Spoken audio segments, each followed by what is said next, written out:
forget to give him a I'll link give him the Zencaster. Zencaster. We're Let's hear that live. Hi, everybody. How are you doing? So many tabs open. Rev, we're not starting late. 7 minutes is not late. 7 Coach minutes is is never on late. time. Late is like 11:30. That's my time. Damn it, I gotta That's- mute YouTube. Everybody make sure you mute YouTube. Otherwise you'll hear yourself in your headphones. All right. Let's see. What's on a docket for today? Oh, let's see. Okay, so we're doing the Zencaster thing, which is going to be interesting. For all of you who don't know what that is, we are recording all of us on the cloud. Ooh, It's nice up here. mysterious noises. Now we're in the cloud, baby. You're in the cloud. You're in my world, baby. You're probably noticing that there are. Well, we'll wait till the show starts. Do any of you guys have anything you want to talk about while I'm making show notes right now? I could be the perspective of first-time worlds guy and ask you guys questions. Ooh, yeah, you could. Be You like, got to "Hey," ask the Chico question I don't know what that means. because I get to say yes this time.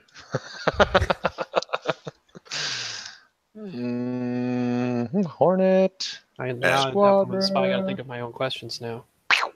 Put on the spot. No, it's the generic. It's the one we copy from Minox. Oh, aha. Now you You get say it. yes now, but now we have someone to still say no. I know, but that's fine because now I don't. Now I can point fingers and laugh and make Instead them of pointing crack. fingers up, right? Yeah, exactly. We could have a coach pep talk, world's pep talk. Ooh, Pinto says I hear nothing. World- I don't know if that's just something else or if that's actually us broadcasting. I mean, does nobody hear us? Because, I mean, we could do a crate cast where they just No. see us talking. I've They heard don't hear me. YouTube and I heard myself, so we're good. Yeah, I was gonna say I hear it. Get the earwax out of your ears, Pinto. They just see us talking. Oh, I heard the echo and I unmuted. yep. Yep. Somebody's got their YouTube not muted. Pep talk. Maybe. I'm not prepared for that, but we'll go with it. Like I'm prepared for anything. The alcohol will show you the way. There's no news. Because we're leaving. Yeah, up. Y'all are going. There's no news. I'm sad. I guess the news is just all the people that now have Worlds tickets. Yeah. Mm-hmm. It's wind down time. There's like a good, for people that aren't going to Worlds, there's a whole bunch of don't we people need that to get to chill out. Yeah, CAC's this weekend. Yeah, that's true. I'm so By the mad I time- can't go to that. By the time this is out, it'll probably already. It'll be over. Yeah. Maybe. It'll be mid. If Montana's on his shit, then it should be out Saturday. Which I'm trying to think about whether Saturdays are a good day or not. We'll see. And a little extra I'm gonna throw into the after commercial talk. I'll wait to shut up, Rev. You don't get to ask that question. Not yet.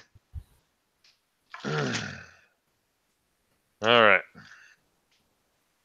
I guess we can get started. Good morning, X-Wing! Hey, this is not a test. This is OCX Radio. Time to rocket from the Delta Pilot to the 4BZ. Welcome, ladies and gentlemen, to the OCX Radio Podcast, coming to you live from downtown Orange City, Iowa. Hi, Patrick.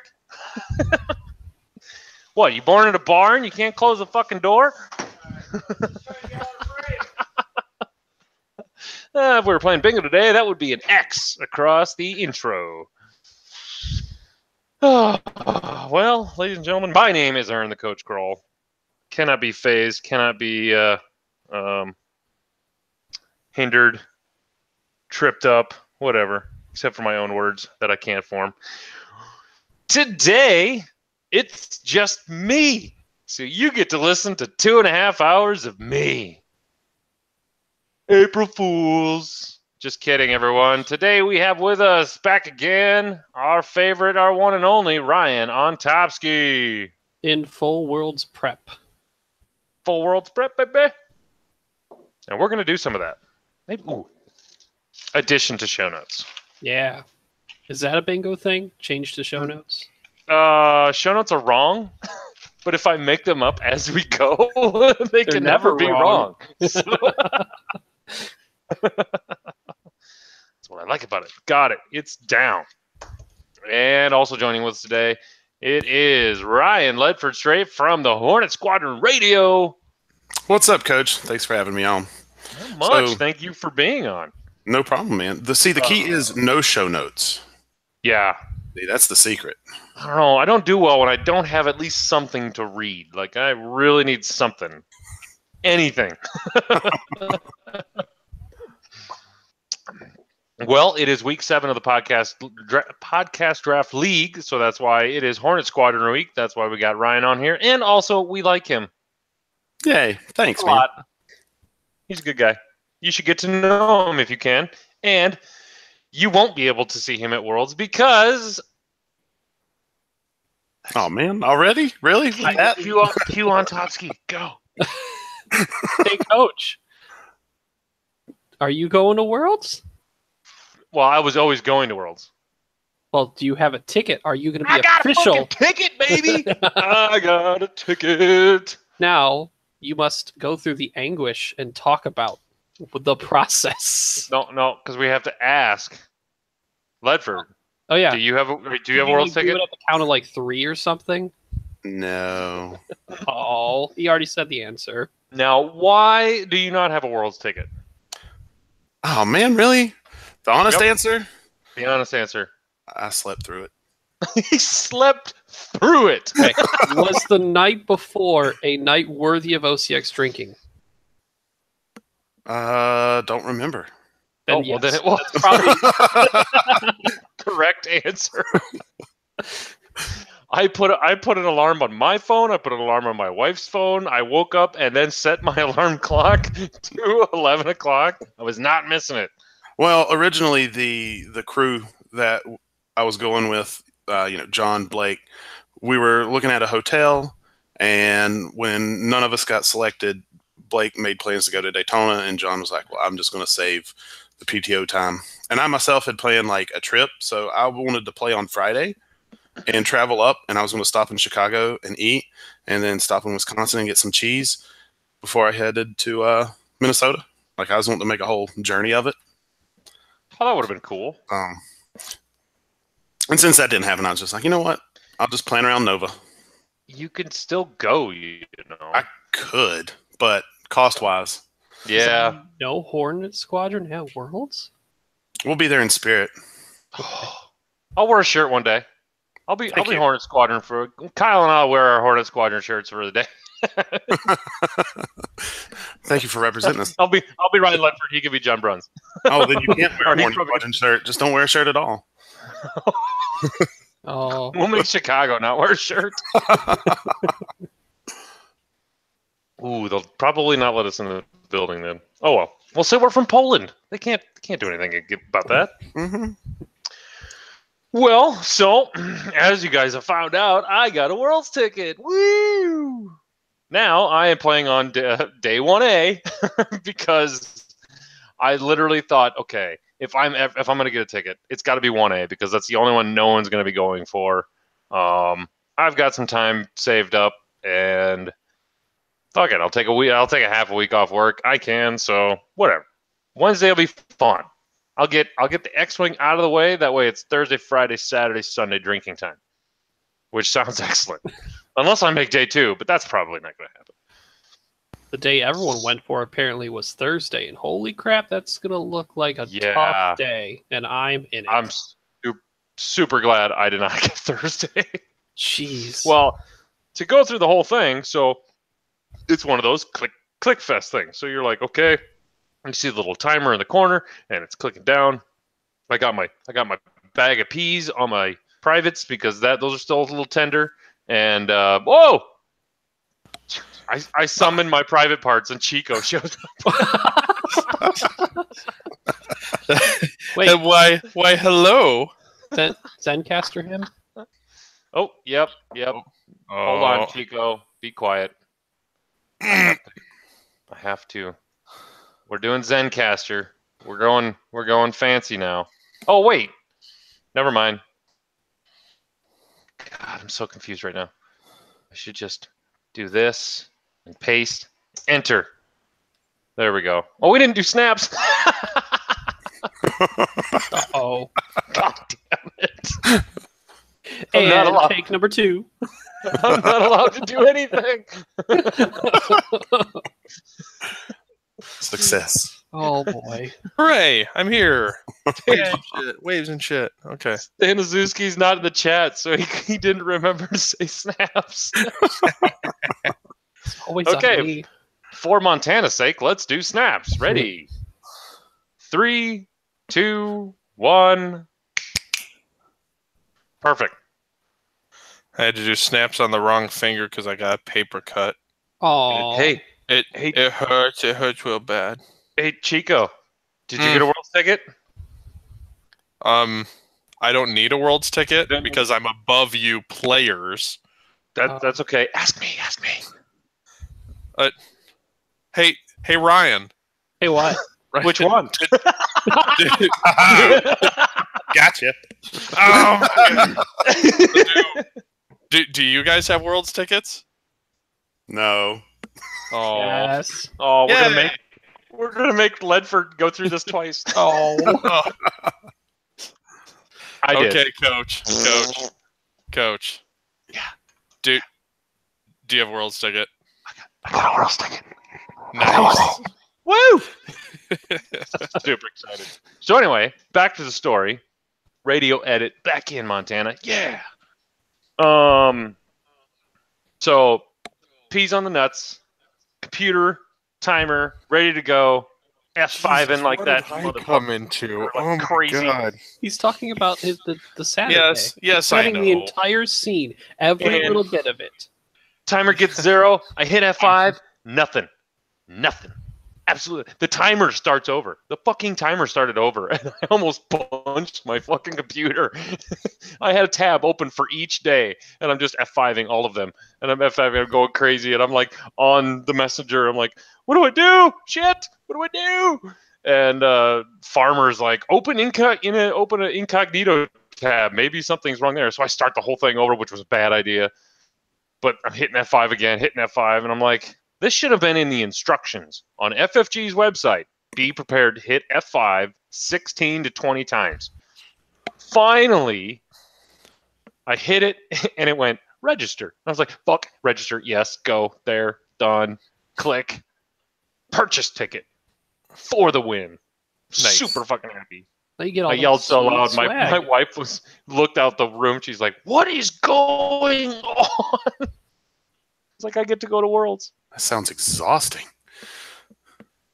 Okay, It was. so Coach got his World's ticket. We're all happy. That's everything we had to talk about, right? So good about. night, everybody.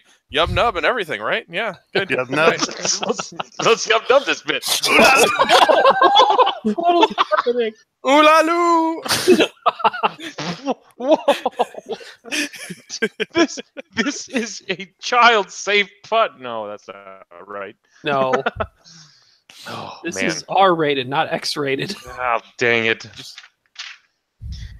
Anyway, so yes, that was the funness of I got a World's ticket. I'm just super excited. I'm day 1A, so I think it's all the basically the schlubs that got to take off the entire week for vacation. I don't really know. I haven't really seen a lot of people who are in 1A. I think D Yoon's in 1A, which is fine. He can beat me up. Oh, this is perfect. D Yoon, if you're listening, we're totally going to do what we were talking about. What we're going to do. Oh, damn it! What? I don't want to know. I don't want to know. I don't want to know. Oh, you'll know when it happens. It's going to be fantastic. So that's fun. On Topski, you're what? Thursday? Thursday. The Murderers Row The Day? Murder Row Day, apparently. Oh, my God. Yes.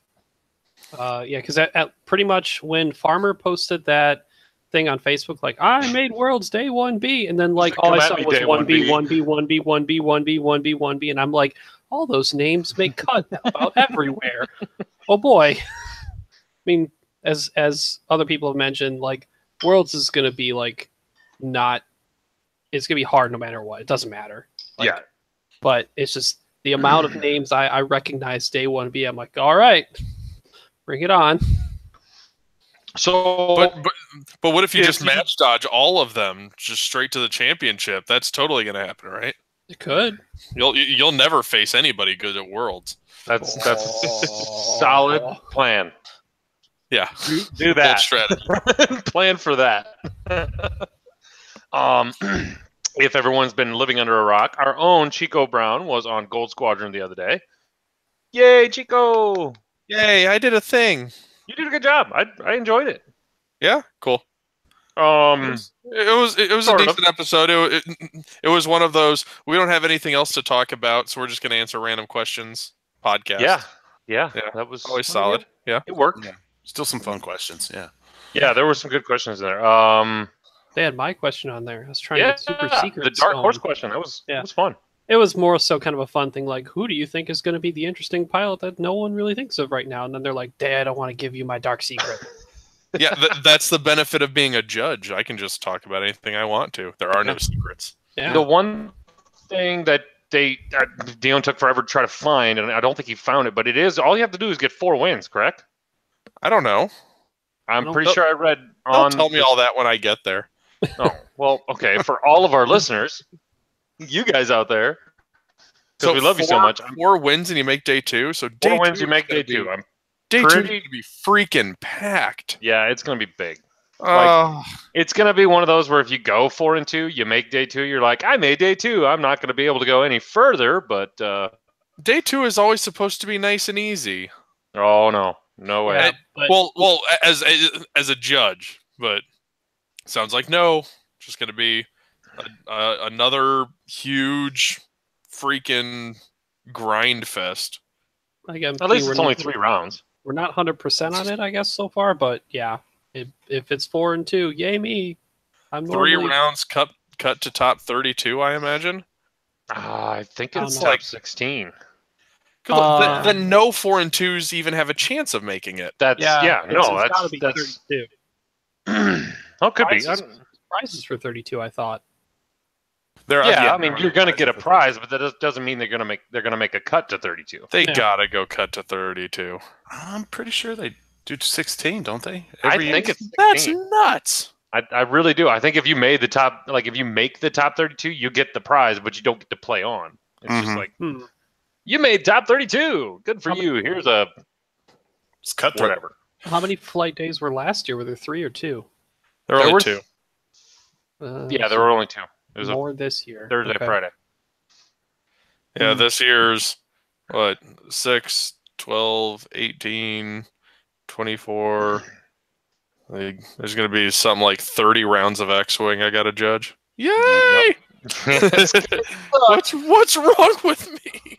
And I guess I don't have a total problem with, like, if you go 4 and 2, you make day 2, you can't make the cut at all. Like, because you're still going to you're still playing for 32. Like, you're still praying for a prize. Mm-hmm. It's just not. I don't like that. I don't like just playing for a prize. That's so. Well, technically, that's what we're all doing. Well, I mean, like with the system open though, like you make the next chunk, you get all the prizes, and you can just drop right there. But you always have the chance to make the next chunk and win more prizes, and then win the next chunk and make no more prizes. Like that idea, I thought was really good. There was never a chance of well, I guess I better keep trying because I want that prize, even though I'm done. The hyperspace qualifier had a little bit of that because, like, I got 1 loss in that, and then I would try to get 5 wins for the shield tokens. Yeah, that's true. And that's a thing that I don't like because I almost would have preferred it of once you got past round 3, if you've got a loss, you know what? Feel free to drop and go enjoy the con. Because there were a lot of people who kept slugging on and got nothing out of it, and that kind of sucks, especially at a big convention like that where there's so much to see. There's a lot more to do. Yeah, hopefully Gen Con is different this year. Hopefully they do Gen Con like a system open kind of deal where you play 3 games, you didn't do so hot. Oh well, it's Gen Con. I'm gonna go do a lot of other stuff. Oh yeah. Instead of grinding it out for 6 or 7 rounds, I think is what we did. God, that was a long day. But anyway, so yeah, I'm pretty sure it's 4 wins and you make day 2. And I'm not 100% on the top 16, but I want to say it is. It's kind of a crap deal, I guess, but whatever. I mean, we'll live with it. I'd be super fucking happy if I made top 32 at Worlds. I'd pee my pants. Okay, so into the meat of the stuff. It is week 7 already. Holy balls, it is week 7 in the podcast draft league. And it is Hornet Squadron week. So we brought Ryan Ledford on because he was the one that drafted it, I'm pretty sure. Yeah. Nothing like don't knowing the rules until about the 5th or 6th round. That's okay. Wah, wah. Oh, God. It's going to be awful for you guys. Maybe the whisper list will be okay. It's one of those the draft league is odd because you don't know what wins. Like if you have 4 ships in your list, it's doing pretty well. Well, I was going to say, like, this far in, what have you noticed like that's performing well? That it's really hard to get a match in a week. Yeah, that's true. There's a lot of players that are way behind. You can start noticing that, like, this guy is getting either 178 points of MOV or he's getting 22 points of MOV with a loss. Like, it's consistent on what ships they lose, list to list. It usually doesn't change. That's one interesting thing I've been finding out. Man, it's a hodgepodge. Everyone's having a great time with it because they're playing different ships they've never flown against or flying with. But the same things. Sabine sucks. Bombs suck. TLTs suck. But they're not as bad because you're only dealing with one. Kind of a deal. Is this one of those suck means good things? I'm not down with the middle school hippy dippy talk. No, they suck as in that they're still good in the game, but they suck to play against. There you go. Okay, that makes sense. Yeah. Yeah, no, like, that's totally shit, dude. Why are you shitting? No, I mean, that's awesome. Why didn't you just fucking say awesome? God damn it. That's not the vernacular now, is it? Jesus. So I don't know if you want to go through the whole list. If you want to. I don't even know them. I don't know what I sent you. Yeah. You don't have my list either, do you? Oh, I know. I put them up. I put them up. Dang it, Coach! I thought you were bringing on somebody for good content here. Yeah. Oh no. No. Do you want to talk about anything else? I'm just coming to apologize for how awful these lists are. I saw Whisper in there. It couldn't have been that bad. No, yeah. So the Whisper list was it was just Whisper VI, Fire Control, Advanced Cloaking Device, and Callus. And then I just threw in a Obsidian Squadron TIE Fighter, and then a PS3 TIE Fighter, a PS4 TIE Fighter, and then a Rogue Squadron with Dead Harpoon. Did you draft pre-nerf Phantom or post-nerf Phantom? Totally post-nerf Phantom. Oh, that was a bad call. Yeah, awesome. I didn't know I could choose. It's Iowa. Do whatever you want. I drafted pre-nerf Whisper. Fuck all you guys. Oh my god, the next draft I'm doing that. I'll put in really tiny words underneath was like pre-nerf. Dev. Just we should print like a title card that's like a pre-nerf title card, and it costs like 10 points. I bet people would still use it. I would still do it. Yeah, because I could fit Whisper and Palp and something, and that would be valid. If y'all just made like the unglued cards of X-Wing. That's what we're trying. Oh yeah. Patreon update. No, we'll do that after that. Go ahead, Ledford. So I did like the Empire list, and you ran through it. Yeah. Even though you said you didn't know what it was. I just looked it up. The power of technology, man. Power of technology. But no, that was the thought. Is in the league, just go like 3 or 4 ships. Yep. And if you can have one decent ship and then 3 bumpy run at you, and then, like the row, there's a little bit of alpha. So we'll see how you guys do with that one. It's gonna be. Oh man, I hope I don't draw that one. That's actually a pretty decent list. I mean, the TIE fighters in there make it really nice for blocking. Yeah, that's what they were for. A lot of our players are at least our locals anymore. They're at that level where they know that blocking is good and know how to block. So they're definitely picking that up whenever I think it was Shuttle Tidarium had like 4 TIE fighters in there or something, like 3, and they're like, oh yeah, baby. No actions for anyone. Yeah. So no, it looks like a solid list. It should be good. Like I said, everyone's kind of behind. For us at the store this weekend, we're going to be doing just league matches. We're not going to do the tournament. We're going to everyone who usually shows up, they're in the league anyway. We're just going to pump out as many matches as we can. For those of us who are caught up, we're going to play the podcast lists, and for those who aren't, so we should have a better judge of whose lists are doing well. Like right now, the crates are up because they were first week, and there's only like 3 games unplayed there, whereas the average unplayed games right now are like 6 or 8. It's a fun alternative format too. Yeah, we're enjoying it. How many games is it per podcast week? It's just 1 game a week. Oh, okay. So you basically roll a dice. Like their Rebel list is 1 through 2, Imperial list is 3 through 4, and Scum is 5 through 6. And you just roll dice, and you're like, okay, that's the list you got to play this week. And I finally broke my Scum record because I played like 4 Scum lists in a row and played the Rebel lists last week for the Thursday stream. Nice. Which I just squeaked out. Okay, so I got your Rebel list here. We got the K-Wing, Warden Squadron, with Intelligence Agent, Proximity Mines, Extra Munitions, Cluster Mines, Experimental Interface. That's awesome. Oh, I remember you guys drafted Experimental Interface.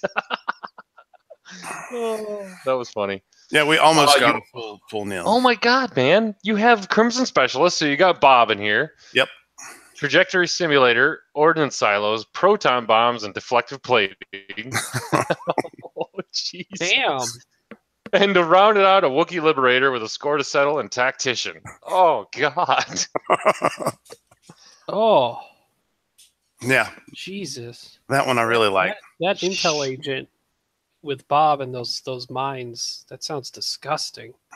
Yep. Just run at you and blow up. Oh, my God, that's going to suck. Okay. Let's hope for Scum, baby. Let's hope for Scum. Yeah, Bob was my first pick. And then, and later on, Blake was like, why did you pick Bob first? Why didn't you pick Sabine? I was like, I like Bob. He's like, well, you only had 7 picks, Ryan.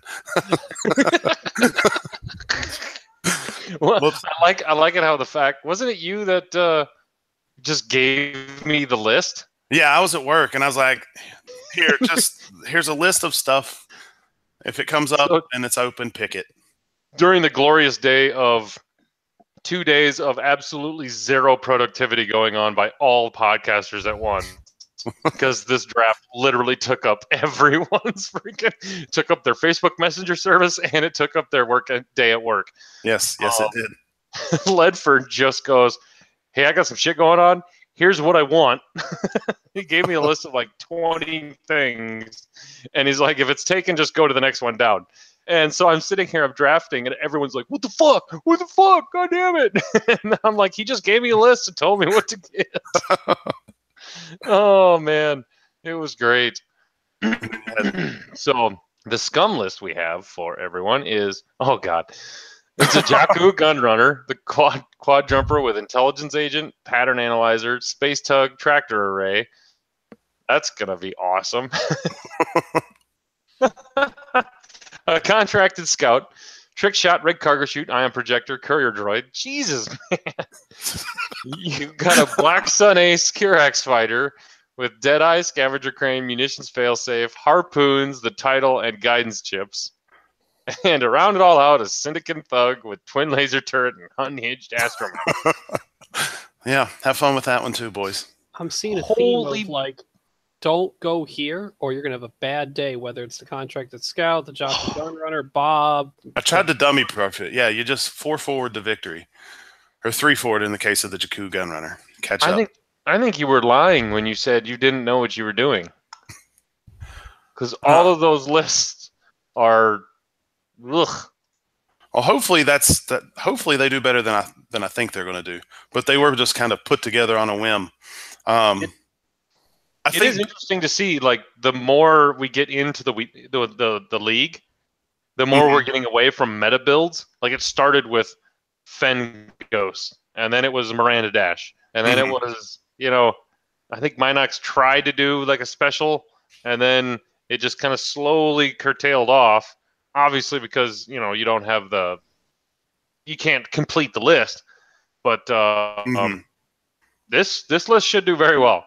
So 2 advantages was, one, we were week 7, so I got a couple weeks to actually think about what I was trying to do with the draft picks, and we had Nim.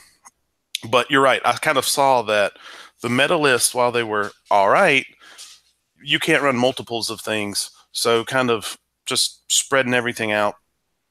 That toolbox kind of list, and I thought that might do well in the draft style, since you can't run everything that you really want because of the draft. I was talking with Sloot about it, and he's like, I've noticed that 2 lists are all right, and then the last one's kind of lacking. Yeah, you would talk to Sloot. Everyone fucking talks to Sloot. Bullshit. Fuck you, Kyle. Anyway.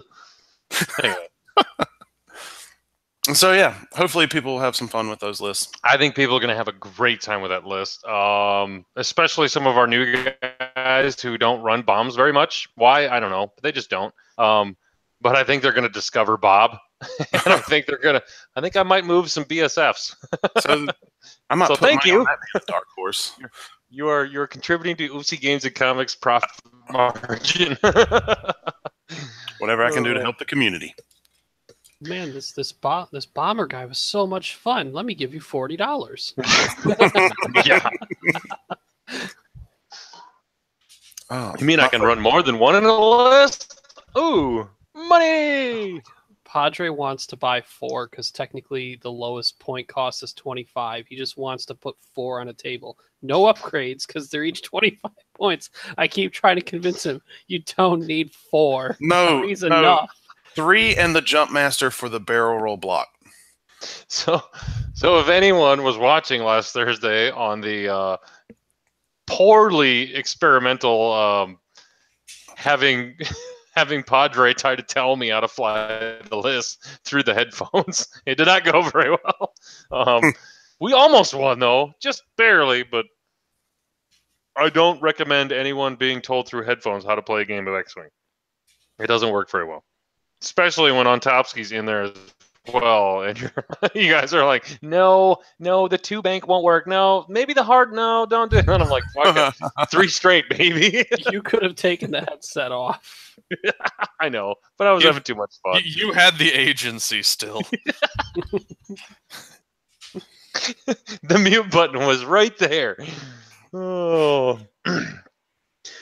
Well, I'm looking forward to playing the list. I have Shuttle Tydarium next week or tomorrow, and then I'll be playing you guys probably Sunday. So We will be streaming the game Sunday, I believe. So you guys can see all the fun lists. Hopefully, we'll try to what's the word? Schedule like some of you guys who made lists and stuff like that will be able to tune in and see the lists you guys made. So, nice. Yay! Have y'all thought about just recording games too and just putting them up? Yes, we thought about it, but the streaming is just too easy. Okay. I mean, and YouTube records them anyway. That's true. So that's the one thing why we're not on Twitch. That's like I've been still going back and forth on Twitch, but YouTube keeps it forever. Like where Twitch is like 30 days, it's gone. So I think it's 30 days, something like that. So for people like Patrick, he can always go through, and we're definitely giving him plenty of material. I think every Thursday we're doing like 2 or 3 games. So. See, that's awesome. Just having that content out there. Yeah. It took me. I mean, first of all, the overlay. Whoever made that tabletop tournament, is that what it's called? The overlay thing that you can do for it. That's the Australian group. Oh, is it? It's so easy to use. Holy crap, is it easy to use? You just copy paste the list in, and it just does everything for you. It's great. And then I was talking with Dion about cameras, and he's like, "Well, how much are you willing to spend?" I'm like, "Not much." I'm like, "Well, I have this one, and it tells me it's 1080, and it's not because it's not." Yeah, but for $70, start figuring out what you can get. And we can spend some of that filthy internet dollars on that. That's the camera we have now, I think, does fine. I mean, for what we do. I mean, we're not going crazy and traveling around. I mean, you can see the ships, and that's about, I think, really all we need to do. So yeah. Man, I need a shotgun of beer. I'm just like, ooh. Yes, you do. Nobody said thweet yet. Like, there we go. My beer's so far away. Beer check. What everyone's drinking. Oh yeah. Speaking of fucking stuff, Chico sends us a picture. He's like, "So how's the weather there, guys?" Of his feet in a fucking boat on a lake, and he's got sandals and shorts on. I got sunburnt. Good. Good. Because we got 4 inches of fucking snow here, and it was 20 degrees, and it's April fucking 4. What the shit is going on? Oh, Georgia is glorious. God damn it. Coach, aren't you aware? Where's my global warming, man? Come on. It's called third winter. Third winter, yeah, I know. I saw that. I did appreciate Zach Matthews' April weather report. Yeah. I definitely felt that. Oddly enough, it seems like all you guys seem to absorb all that snow because once it finally hit Michigan, it was like a light dusting and like not even an inch. Oh, God, we got fucking hammered. Normally, when it goes over Lake Michigan, it's like, screw you. But apparently it only hit like the northern area, and there's 14 inches in the northern part of Michigan. So they got screwed. I mean, and I even do snow removal, so like I should be happy, but I'm not. God damn it. I want to go golfing so bad. Fucking April. Yeah. Chico had to rub that in our face. Yep, definitely had to. Oh yeah, it's nice. It's nice. It's 75 down here. I would have done the same thing if I was in Georgia on a boat with sandals and shorts and on. Mm-hmm. Sadly, that's not the case. Okay. Wow. Just get in your car and drive. Get in your car and drive. I'll greet you tomorrow when you show up, and I'll have a beer ready. Come on, just drive. Do it. You know what the sad thing is? We decided to go to Minneapolis this weekend. What's wrong with you? I know. I actually want to like get a lawn chair and a sign that says "I'm here for Worlds." Like 3 weeks early. Just crack open a beer right in front of the FFG Game Center. I'm ready. Yep. Where is everybody? Pinch a tit. Okay. So yep, super excited. Okay, we did Hornet Squadron. Should we do some Worlds prep? Let's get some Worlds prep. I'm ready to go to Worlds. Woo! Worlds prep. Woo! Oh, bam. I am so excited to go to Worlds. just so I can force whoever the marshal is to make some decisions on all the obnoxious questions I've put together over the past 2 months. Okay, Chico, you give me the list of the questions you want to ask, and I will intentionally try to have that situation come up. That way I can call you over. I'm like, what the fuck do we do? And then you're like, Marshall. Yeah. And that's these are the list of stuff I have on there is stuff that actually happens and actually comes up. And, we discussed them, last episode. And yeah. It's these are things that come up at tournaments, and basically that whole list. Yeah. Yeah. Pinto, I don't know if my wife's going to let me go to the campaign for cancer, but I will try to be there. Oh, that's right. Ooh, I don't know if I'm going to be able to make it. We'll see. I doubt it. Come on, Panzer. Is there one up there? I'll try to bring some stickers. If I make it, and if I can get permission to go, I'll bring some stickers, and we'll get that I'm going. I'm sorry, did I just hear that? Coach said he likes cancer because he won't go to a tournament to abolish it. Oh. Coach likes cancer. The problem is in X-Wing talk, that means two things. I was going to say, is it like... Never mind, I'm not going there. I could go the wrong way with that. Oh man, how funny would that be if I showed up with Fen Ghost? You should do it. Should I try to run Dengaroo? Some of the locations have tried to tell people that they can't run certain things. It's like that's not how the rule set works. It's like this is a campaign against real cancer, not just not list cancer. Come on. Some locations are running a competitive side and a non-competitive side, which is completely fine. But you can't just tell people it's like, oh, this big huge tournament structure that somebody else set up. We're gonna change the rules on it. God, I mean, there's plenty of prize support. Everyone's gonna get something. Yeah, exactly. That's the good thing about it. I mean, somebody's going to take Lothal Finn somewhere. That's what it is. What it is. If you want to win a charity event that bad, go for it, man. Jesus. Well, I don't blame people who bring a hyper meta list just because it's so close to Worlds. That's a good point. Yeah, everybody's practicing. So I think this year it's going to be more hardcore than it has been in past years. Yeah, it's going to be interesting. That's a good point. You know what? If you're not bringing a hyper-competitive list, please understand that you bringing this list to just have fun. So just have fun. Like, if you're going to run into fucking 6 Fen Ghosts, drink a lot and try to have fun. Well, no, that's the joy of the CAC is we split everybody into groups of 8 and run 3 rounds.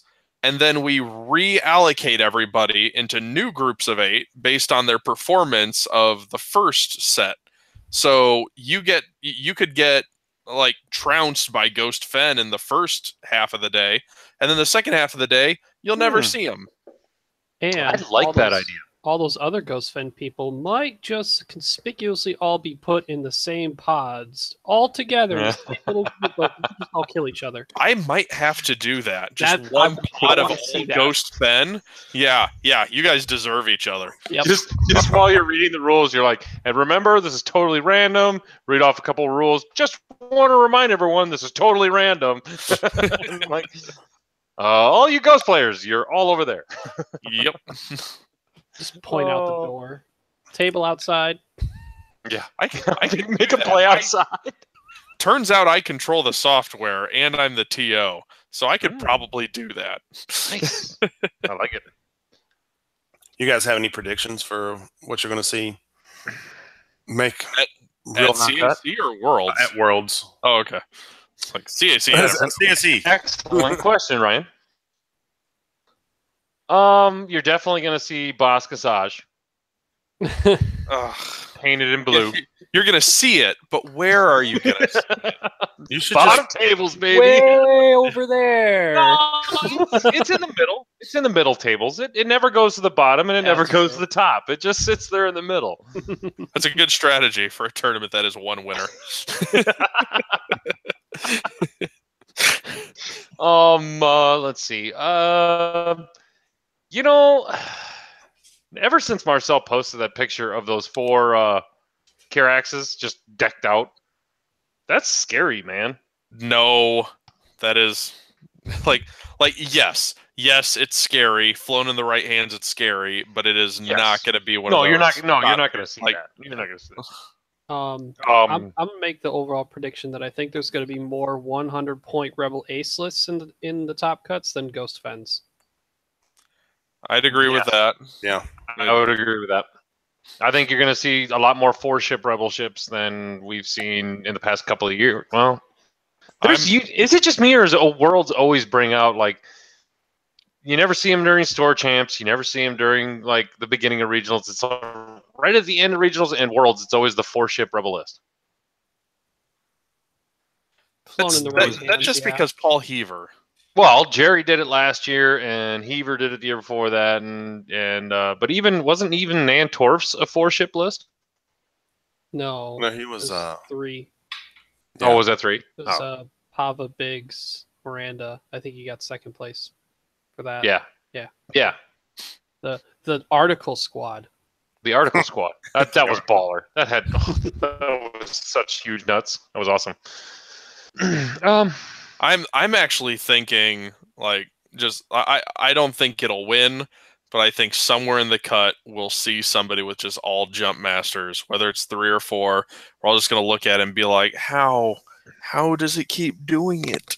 Well, you want to know how? Marcel's version at Michigan Regionals. I look at that list and I'm like, I don't see what counters this if flown by someone like Marcel. Like, he knows. Well, yeah, but out. And like, imagine if you had a 4th one flown by somebody, pretty good, like Ian Hamp. Like, yeah, you mentioned it. I mean, it's like the ship that they just can't kill it. They really just can't do it. It is. No. And I'm sorry, it's that natural barrel roll on a large base ship with a turret. One hard. It's fantastic. It's got so many tools. Mm-hmm. Oh yeah. Still, but I'm pretty sure you'll see that. Probably a couple of those. I mean, there was a lot of good triple jump master players back in the day, and they're all like, oh, "It's good again." Yeah, we're bringing them back, baby. You mean I only have to buy one more? Yeah. Oh no, they had the for the 4-1. The 4-1's crazy. The secret is, as soon as it got nerfed, they were like, yes, they'll all go on discount, and I will get my 4th one then. It was a giant fucking ploy. That's what it was. Yes. All the Jumpmaster pilots were secretly behind the nerf so it could get discounted and they could get their 4th one. The fucking Illuminati behind it again. I would love to see like FFG's sales information on the Jumpmaster. Like, it's just been flatlined for a while, and then all of a sudden, just Marcel is doing good at something. Just boop, boop, boop, boop, and is like, what just happened? And Ian Hamp wins with 4. It's like, boop, boop, boop, boop, boop. It's like, what the hell? Like, time to get these reprinted. It's back, baby. Yep. Yeah. I don't know. I'm trying to. A Racklow. I feel like you might see a surprising amount of Racklow there. Have we confirmed, is it win-based or MOV-based, though? It's probably got to be win-based. 4 wins. It's been win-based in the past, but then it comes down to, like, with day 2 and the cut. There's a top 16. Yeah, that always comes down to your MOV is definitely MOV eventually. That's an interesting question. Because so many people. Would that keep Racklows out?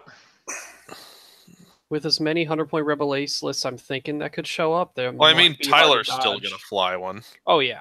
Yeah. It's the other There's players. going to be one somewhere near the top. Yeah.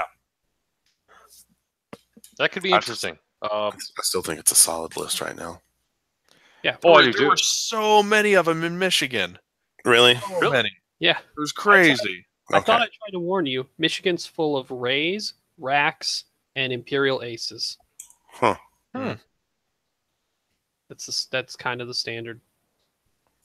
See, I feel so left out because, like us down here, like Omaha, Des Moines, even Minneapolis, it's just everything. I think Minneapolis is more Mirandized, but how has no one made a joke about that? Shit. Mirandized. Oh. Clearly, the what was rest I of us talking about? thought that was hilarious. Hilarious. That's why. I have been living in my own head my entire life. I don't care. What I find funny is what I find funny. God damn it! Where was I going? We did.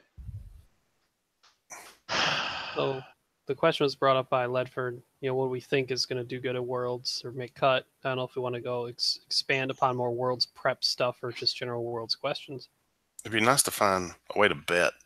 Like, I loved the bracket at Nova, that top 64 bracket. That was so much fun to fill out. I really hope they do that. I love my brackets. I do. I didn't do very well this year in the basketball one, but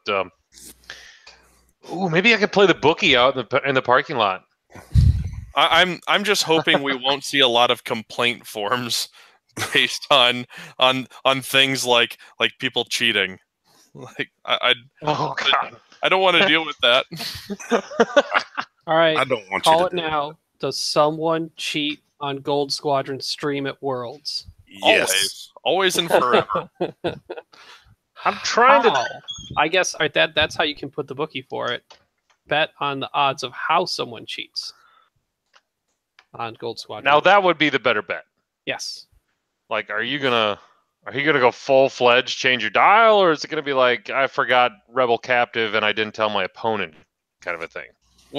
One of those subtle, like clearly it was a mistake, but the internet screams at you that you're cheating things. Yeah. Those are always fun. I don't know if I'll discuss this after, but I'm going to mute myself right now. The over-under on the amount of internet streams per day. The amount of internet streams? Screams. So screams. Yeah, per day. Oh my gosh. It's just, good Lord, that would be awful. Yeah. So where did Coach go? Probably fresh air. I'm grabbing stuff. Okay. He just freaking bails on us with nothing to talk about. Fuck it. Okay. So I was on the stream, and it felt super fucking dirty because we saw the guy forgot Rebel Captive, and the Ghost did the one hard turn, and they just kept playing, and we mentioned it to the Gold Squadron guy, and he got the judge, and the overall sense that I got was just, this feels wrong. This feels wrong that a stream is calling a judge over to do this, and it. No, we discussed it beforehand with the streamers, and said if you see a mistake on stream that is a must happen thing, like a board state error or heaven forbid cheating, please let us know. And Dion even bought us in-ear walkie-talkies, so we could sit there and talk to each other like it's a freaking FBI, to just like call each other over. It was super helpful. It's like with a tournament of 300 people, being able to call for somebody to walk over and give you a second opinion or something was so nice. Yeah.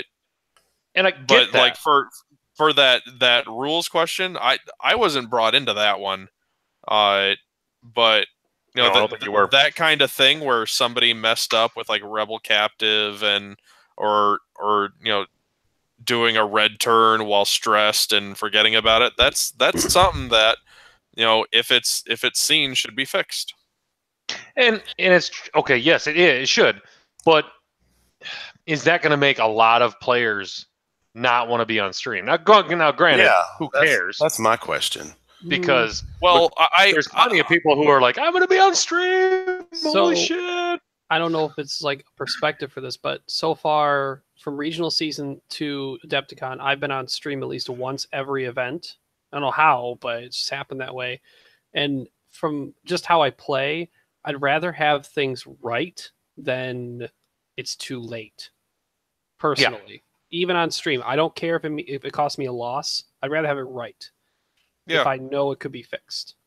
Now, as long as people, you know, do it the right way, is what I think. Now, I know I was talking with Duncan Howard, and when he got put on stream in the top cut, and he said, nope, I'm not doing it, and we had to find somebody else to get on stream, and he was saying that, you know, he gets on there, and, you know, even with him against his brother, and him and his brother could care less about how that match went.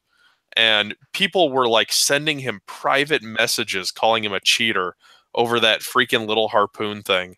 It's like, man, it's like, are you fucking kidding me? Wow. It's like leave people alone.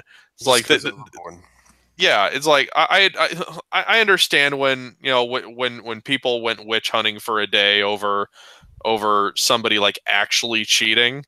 You know, that was like it went overboard, but it was understandable. But you know, when you have somebody who just makes like a casual mistake, or you disagree with their tactics or something like that, it's like leave them the fuck alone. Like, come on. It's like, and I feel like that's my only issue with the whole thing, is because you've got one stream game and, you know, 49 other tables at a big event playing, you know, X-Wing, and they're not being streamed. You don't have 100 set of eyes on every single game, just that one game. Yeah. And they're held to a higher standard. Like this one game is going to be judged super straight. Yeah, super straight. Super straight. And everybody else there's a lot of triggers that are still being missed, even with the judge calls. Right. That's true. But like, as a judge, I feel like if you want that and the players want that, then go for it. If you want that straight game, then go for it.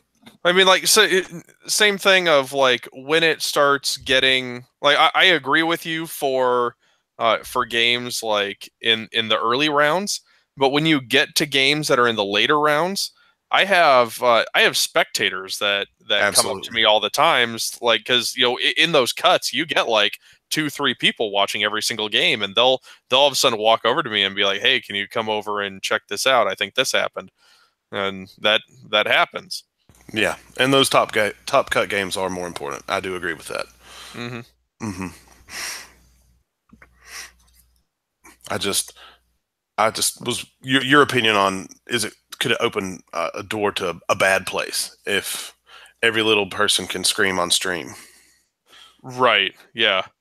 Which I think there's a few levels of filters. I mean, it's up to the streamers to filter out the viewers screaming, and then it's up to the judges to filter out the things that the streamers are complaining about, and then, you know, go and address the table. We even had that with the top table at Adepticon. We noticed that they forgot to take a shield or put a shield back, or some, you know, who the hell knows. But we went over to the stream. Dion was able to like rewind slightly to look at it, and by the time we're looking at it, we're like, okay, they're moving so fast on that game that, you know, one, we looked at it and said, it's Miranda versus Miranda. Yeah, it doesn't make an ounce of difference. And we're like, they're already, you know, moving. They're already getting into the next firing, and I was like, you know what? Let's just forget about it. We'll move on. It's not going to matter. So, yeah. Anyway, it was just it was just an interesting feeling that I had, and I don't know if I liked it or not. But in streaming, you're not going to stop streaming. It's just No. we demand it. So, Right. I just think it's the way Dion set it up was actually pretty awesome. With, like he said, it's an instantaneous. Okay, I got this guy. Head over to the stream table now because something's going on. That's probably the best way to do it. I don't think streamers should be heading over to the table. I don't think that's a good thing. But yeah, and vice versa. People at the table should not be running over to the stream. Yeah. People at the table should not be going to the stream asking for updates. Oh God. God damn it, Richard! because if I know one thing, the stream overlay is never right. I think most of the games I gone back and watched my games to see what I could improve on. Like most 50% of the time, like, oh, I had one more health than they actually had there. That's why they were confused. Super fucking confused. Yeah, I've been in too many games where I'm like, GG, and they put dials down. I'm like, wait, whoa, timeout. He's supposed to be at 0, and all of a sudden he goes up like a fucking health and a shield or something like that. It's like, oh, but hey, I gotta give it up to streamers. It's a tough fucking job. Yeah, especially when you're doing it by yourself. Mm-hmm. That would suck. Yeah, I used to. I mean, not travel for me. around. I would totally have no problem with it. That was. I would. I was gonna say with the Sling Pain guys, I used to go around and help them set up their streams, and they kind of stopped after one when we traveled up, and Berto passed out after he got everything set up. Had to go to the hospital. Oh, it was bad news. Oh shit! Yeah. What the fuck? Yeah, he's like, I think I'm getting old. Fucking getting old. All right. Well, it's 9:30. I think we've been doing this for an hour. Maybe. Yeah, maybe. Let's go to a commercial break. Commercial break. I think it's a good pee time. Montana, good luck with the commercial. And go. More beer. More Okay. beer. Commercial break. Get another beer. Also, Ledford, what was your commercial idea? You need Mark. You need Uncle Mark. And it needs to be like a Sarah McLachlan, like in the Arms of the Angels in the background, and him just talking about not having a computer. Oh. And like the Fun Uncle Mark Foundation, kind of like a fake. The GoFund Mark. The GoFund Mark Foundation. GoFund Mark. Yeah. Word on the street is Tyler is refurbishing one of his laptops, so he's going to give his old laptop to Mark, which is like at least from this decade. Lame. So the number is 1-800-THANKS, Tyler? 1-800-THANKS. Does that work? Probably not. No.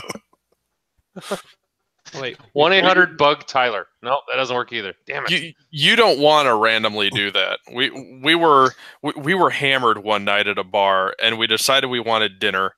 And this other bar on the other side of town made a really good country fried steak. So we're like, oh, we got to go there, but we're not sure if they're still serving it. So we decided to call them. Now, that place was called Black Dog, like Black Dog Pub. So we couldn't figure out their phone number. So in a stroke of brilliance, one of the guys pulls out his work phone and dials 1-800-BLACK-DOG. And he is... he's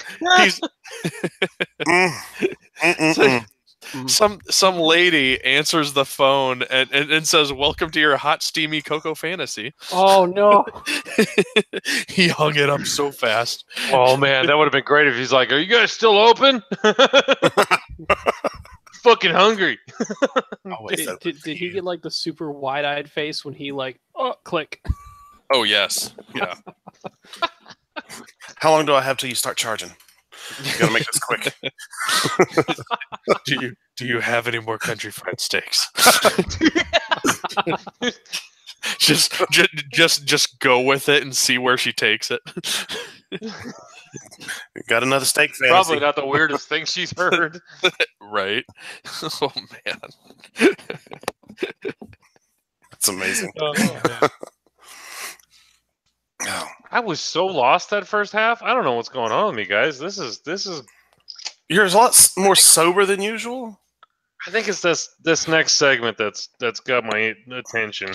I understand. What's the next segment? You need some liquor. The Goldies. Oh Jesus! Where are you going with this? Are you going negative on this thing? No. I'm not going to go super negative. I'm going to bring up some questions that need to be asked. Oh Jesus! It's not going to be negative. Just a smidge. Or at least I'm going to try. Hey, good thing Kyle's not on tonight. He was going to go full fucking bore. Really? Yeah. What's he all uppity about? I don't know. He's got to stick up his ass and he can't get it out.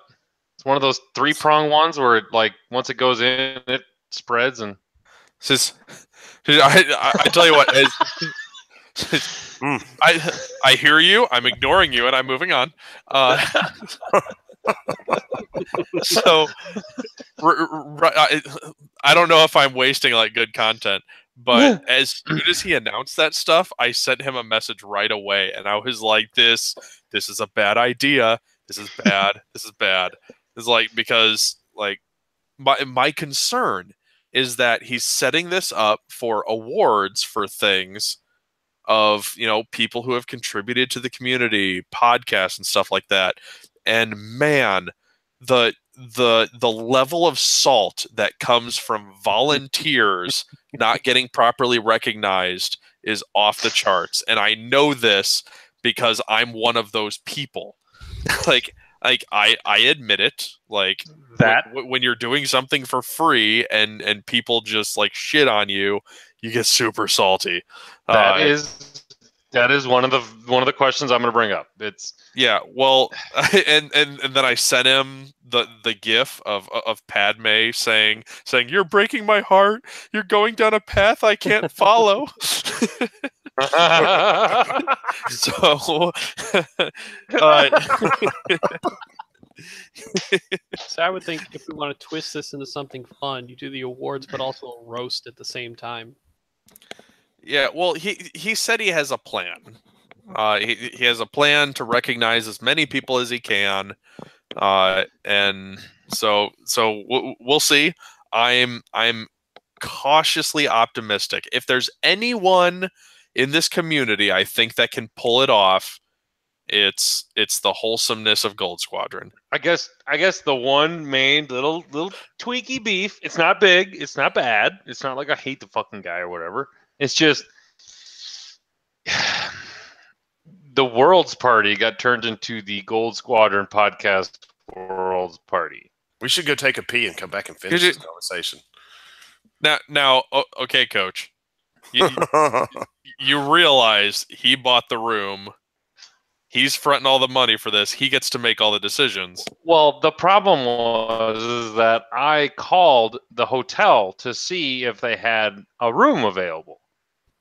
And she's like, yes. And I'm like, well, how many people can we have? I was the one that initially got all the information together. And then I was like, oh, shit.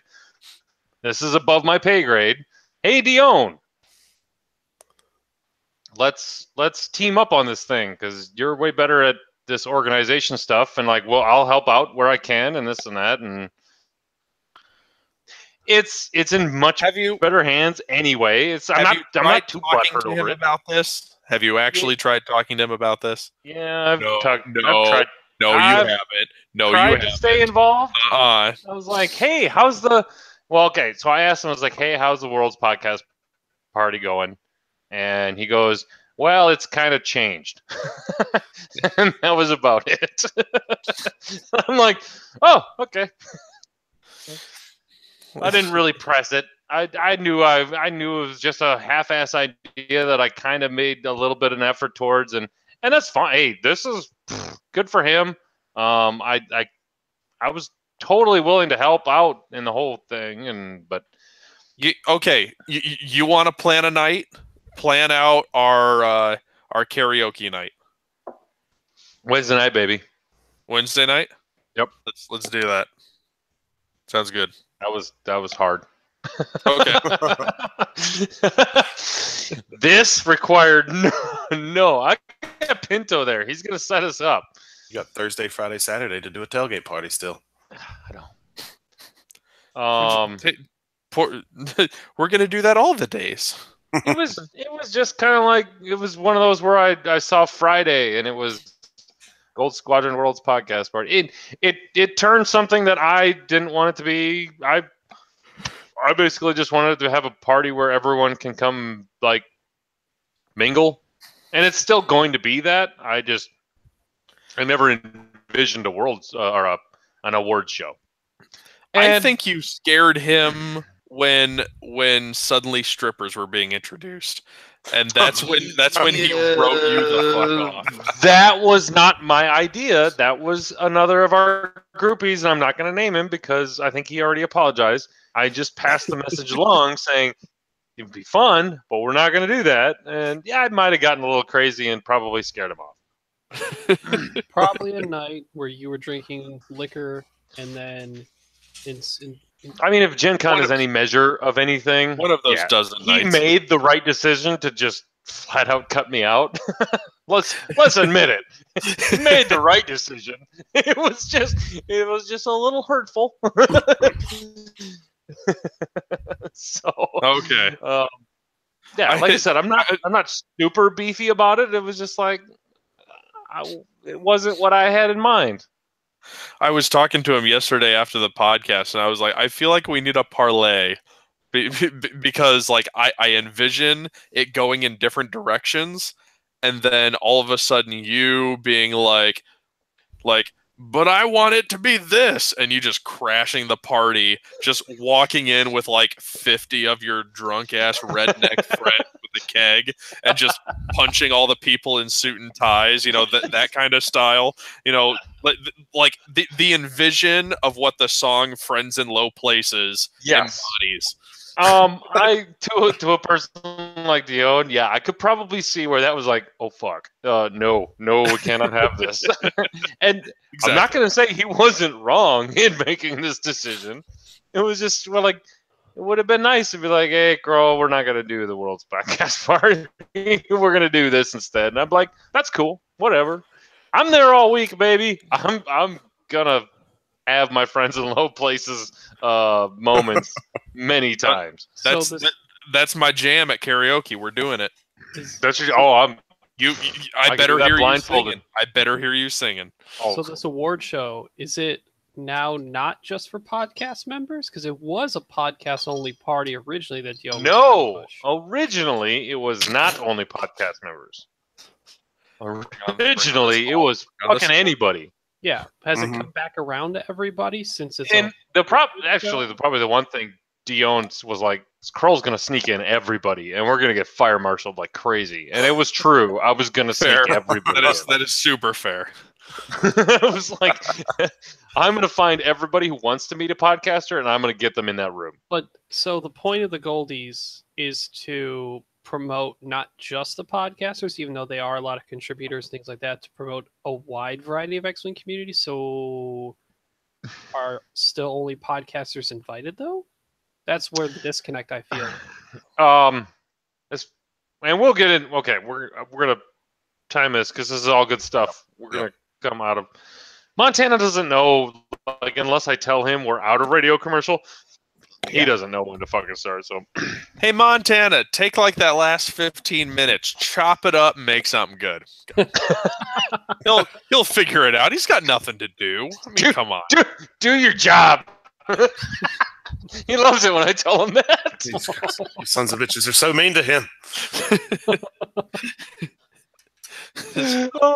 It's so funny because Ledford's a fucking editor too, and it's just like it's his lot in life. He's not here to defend himself. I have sympathy pains for him every time. Yeah. I'm super sure he had the flu this last weekend, and that's why I had to put out an awful awful recorded, just stripped the YouTube audio, threw the bumper music on the side, and done. Just zero editing whatsoever. Jesus. You didn't even compress it? At least you could compress it. What's compressing? Oh, Jesus. I literally have no idea what you're talking about. Ledford's so hurt. If you haven't heard the episode, there was zero compression. What is compression? I honestly have no idea what you're talking about. Oh, it's just, if you edit it through Audacity, you can go through the edit tools and just compress the files. Makes the I did edit it through Audacity, and I hit export, MP3, go. And so you have a lot of the spikes in audio, and it kind of evens everything out. I mean, probably, but whatever. In the words of Chris Allen, screw the listener, right? I was waiting for that. I was about to say that. It's like I have my people over here in the chat. I mean, these are the people who care.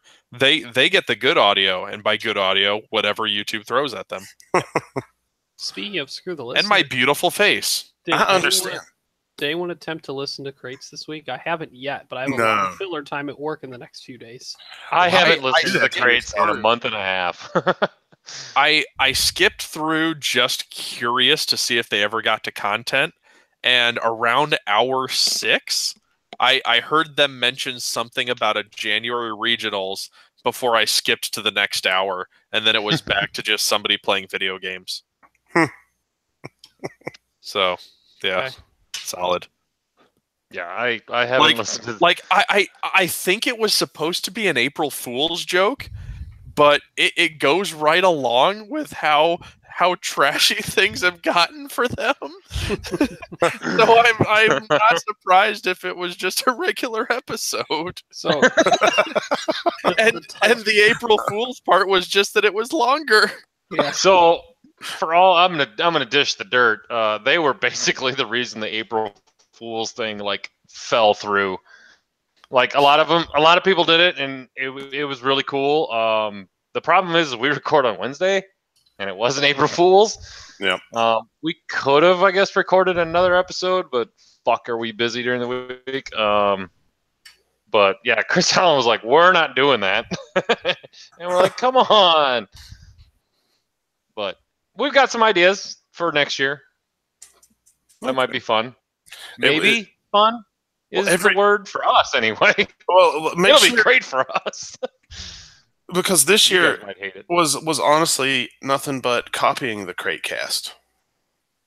That's all the April Fool's jokes were. Even ours. I really wanted to just get an old keyboard and get my robe on and just fucking pound on a keyboard the whole episode for the April Fool's thing, but I don't think my co-host would have liked that very much. I think the one podcast I'll give some credit to on April Fool's.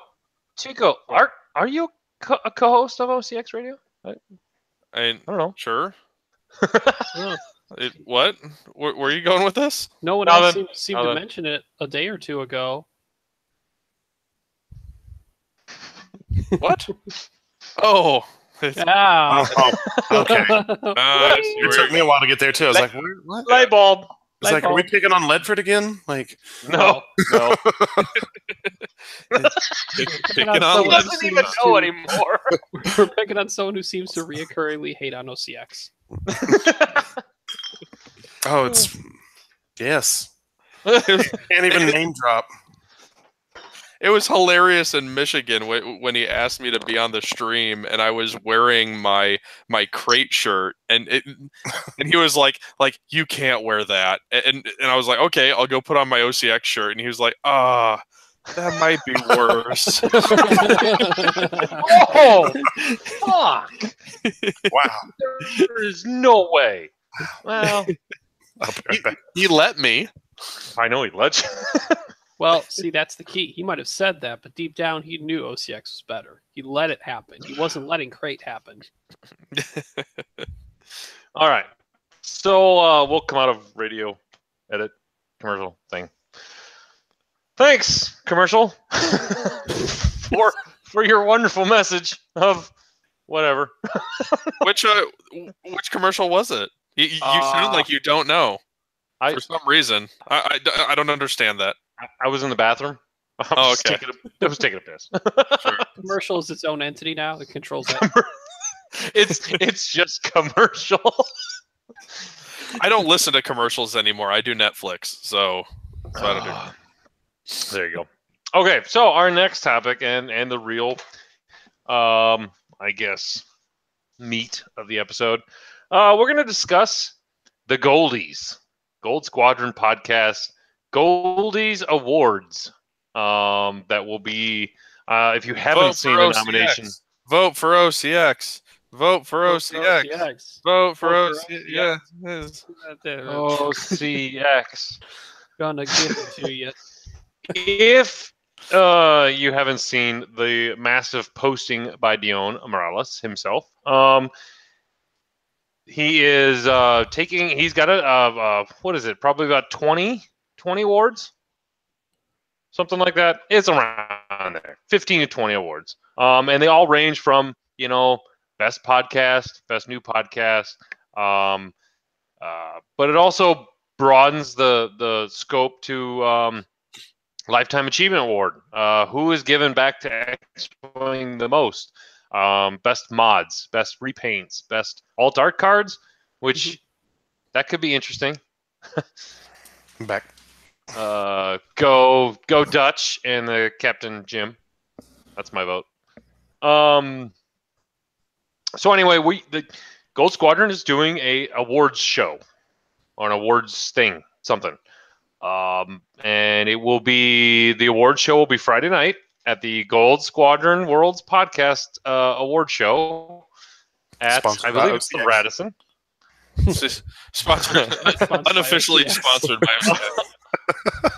No. No. We bring the beer. Yeah.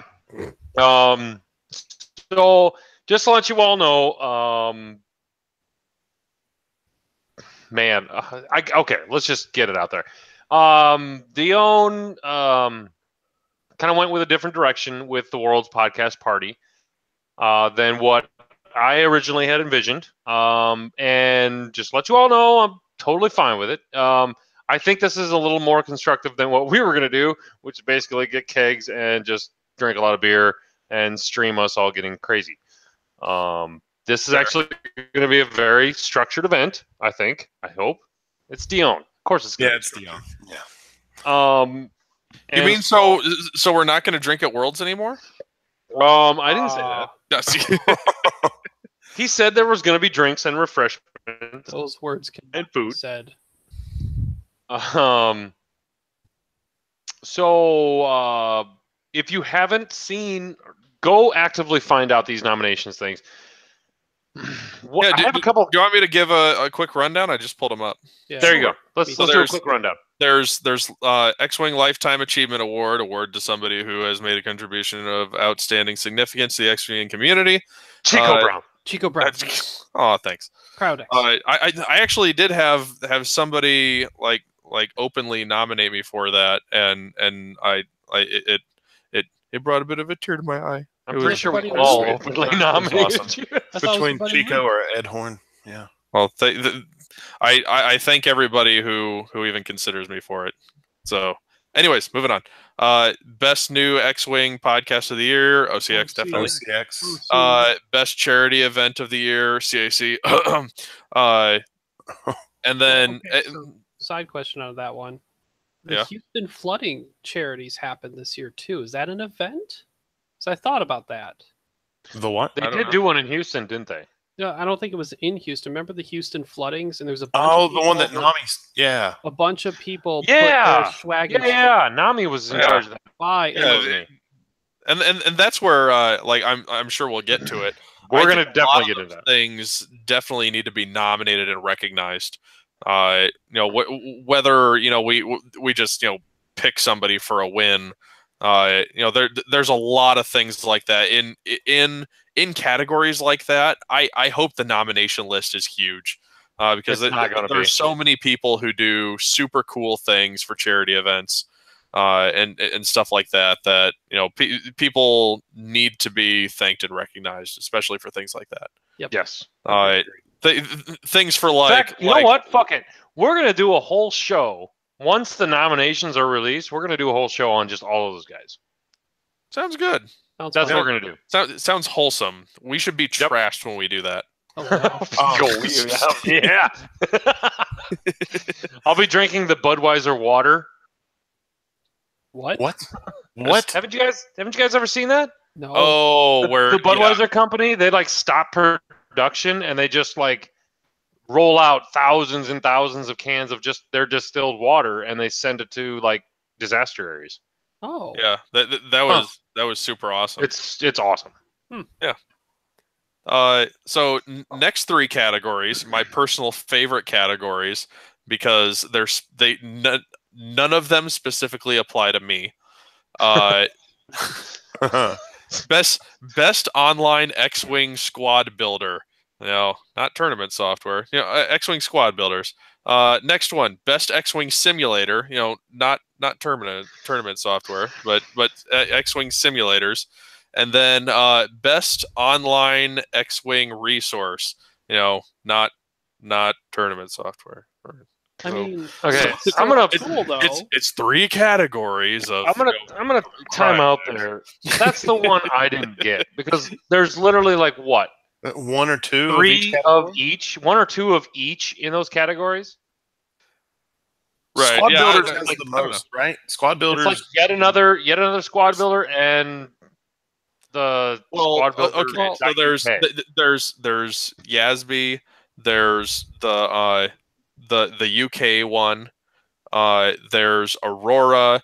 There's one that was built by some guy in Brazil who's super awesome. He helped me out a lot with the app that I built. So there's a lot of those. I could quick write one and throw it into Cryodex just so that Cryodex could apply for one of these. Am I getting this across? Well,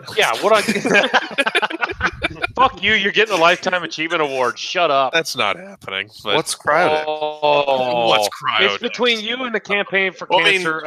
Chad. Who's the Campaign for Cancer guy? Chad Heffley. Chad Heffley. It's like you and him. And personally, he should probably win it, but I voted for you anyway. I think I did. Couldn't Crowdex be under resource tool? No? You know what? But it says online. It says online. So that was the confusing part. So like, is online? I have to go online to get your shit. Yeah. Yep. Or does having it downloaded not count? Guys, I think you found your entrance into this category. Yeah. Because you do have to go online to get it, right? So there's a resource. What if we just nominate X-Wing for all of them? Or listeners? Cryodex. Just nominate Cryodex for all of them. Fine. Just spam it in there. Best stream final table of the year, Cryodex. Yes. Okay, so those are odd categories that I don't really know if they need to be in there. That's like the Oscars technical Oscars. It's like the ones where they hold the night before and they do that like little 10-minute clip of like, hey, these guys won. Blah, blah, blah, blah, blah. Yeah. Well, it's great to see some of those guys recognized, and I think if you did one that said, best tool or something, I think a lot would be left out, and that kind of sucks for those guys. I just got what you guys are talking about. You're talking about having OCX Radio Podcast as one of the technical ones. All right, I got it. Moving on. I got the joke. So then we've got best new alternate format of the year. There have been a couple. I mean, there's the one that stands out. Yeah, I mean, so the new objective format. Here's the Atari cluster. Who made up go-kart? I don't know. But that's gotten a lot of popularity. There's been some other ones people have put together. So there's been a fair number of those, and that'll be interesting to see. Best streamed game of the year. Holy hell, I'm excited to see those. That is just like taking a dumpster of salt and just going like, Oh, where are we gonna dump it, boys? Where's it gonna go to a game that was super interesting to see, one that was cast really well, or something that was just a fucking dumpster fire? Yeah. Oh, it's gonna be Adepticon all the way. No. That's going to the next one. That's going to be the next one. Best streamed final table match of the year. Yep. Oh, I think like the person I would go to be like, hey, what do you think I should watch to determine who I should vote for? I would go to Travis Johnson because he apparently watches streams like a madman, has like 4 at a time, so he would know in my mind. And there again, there's so many streamed games, and there's a lot of like. What is the criteria? Now this is okay. We're gonna go through the list and then we'll do commentary afterwards. Okay. Best new X-wing accessory of the year. I don't know. So like maybe like custom acrylic tokens people have made or things. Like dice bags and the tournament carrying cases. I'm not sure what all goes into that category. Like crafted storage stuff. Right. I mean, basically, when I filled out my nomination list for the first time, I left a lot of those blank. I'm like, Andrew Knuckles for all of them. I don't know. The one thing that or sling paint, I guess. I don't know. How do you answer that? Well, what's an accessory? Actual product or accessory? Like the only thing that came to mind in my head is like everyone's been having those like those dice trays that are made by Destiny Inc. that have like the cool. Oh, so it's trying to encapsulate everyone into. Okay, I guess I think so. Yeah. Best unofficial alt art card of the year. Uses commissioned / original art. So completely taking out all of the stuff that crates do. Microsoft Paint, baby. What? Oh, our card won't be out by then, will it? Valsal's Ventress MS Paint was really the good. nomination process ends the 7th. Oh well. No drunk assist astromech for you guys. Next year though. Next one is best X-wing blog post / article of the year. I mean, don't even bother, people. My X-wing 101 article is clearly gonna win. Was flawless. Yes, absolutely flawless, and only speaks the truth, right? Actually, that's probably going to go to Nantors because he literally flew the list he talked about. Right. Well, there are a lot of people who do some really cool blog posts. Like there are the article section. I think it'll be interesting, but I think there's going to be a lot of stuff that comes out of just the blogging side. There again, it's such a great. I mean, there's so many things you can nominate. Yeah, I didn't even know there were blogs for X-Wing. Oh yeah, yeah. Not so as many now because all the bloggers basically started a podcast. Yeah. So next one, and this one kind of made me sad. It says best community supporter / and here's the part that ruins it for me, force for good for the year. What? That's it. Best community supporter / force for good of the year. So I'm guessing just somebody who's happy and excited for the game or something. No, force for good. Chico Brown, Cryodex. Yeah, keeps it going. Like is that?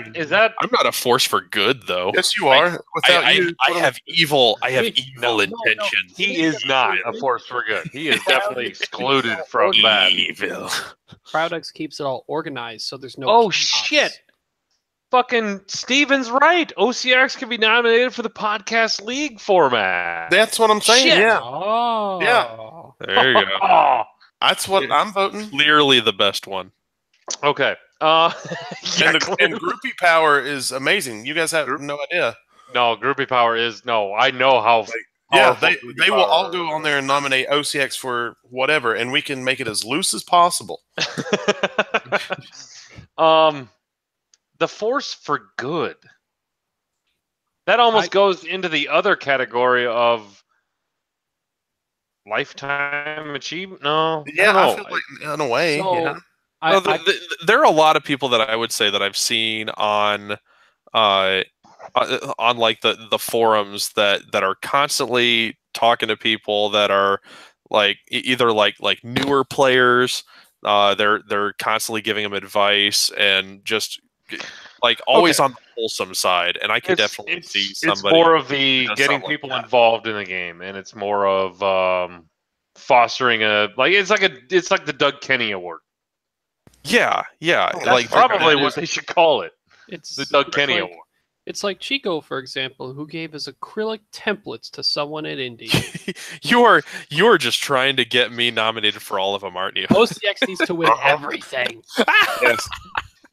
I'm on board. Sure. How funny would that be if we don't even show up to the awards ceremony? God, get nominated and win most of the categories, but have the party out in the parking lot the whole time. Oh God. Okay. We'll stream the award show. Just in the have somebody lot. just FaceTime in. Just FaceTime in from the parking lot. I got the best crowd sign for you. You stand here amongst my achievements. I got this. I'm just okay. I'll save this for the end. That'll be my shout out. But okay. So how many more do we have to go? 7 or 8. Holy shit! Oh, like 10. So next one.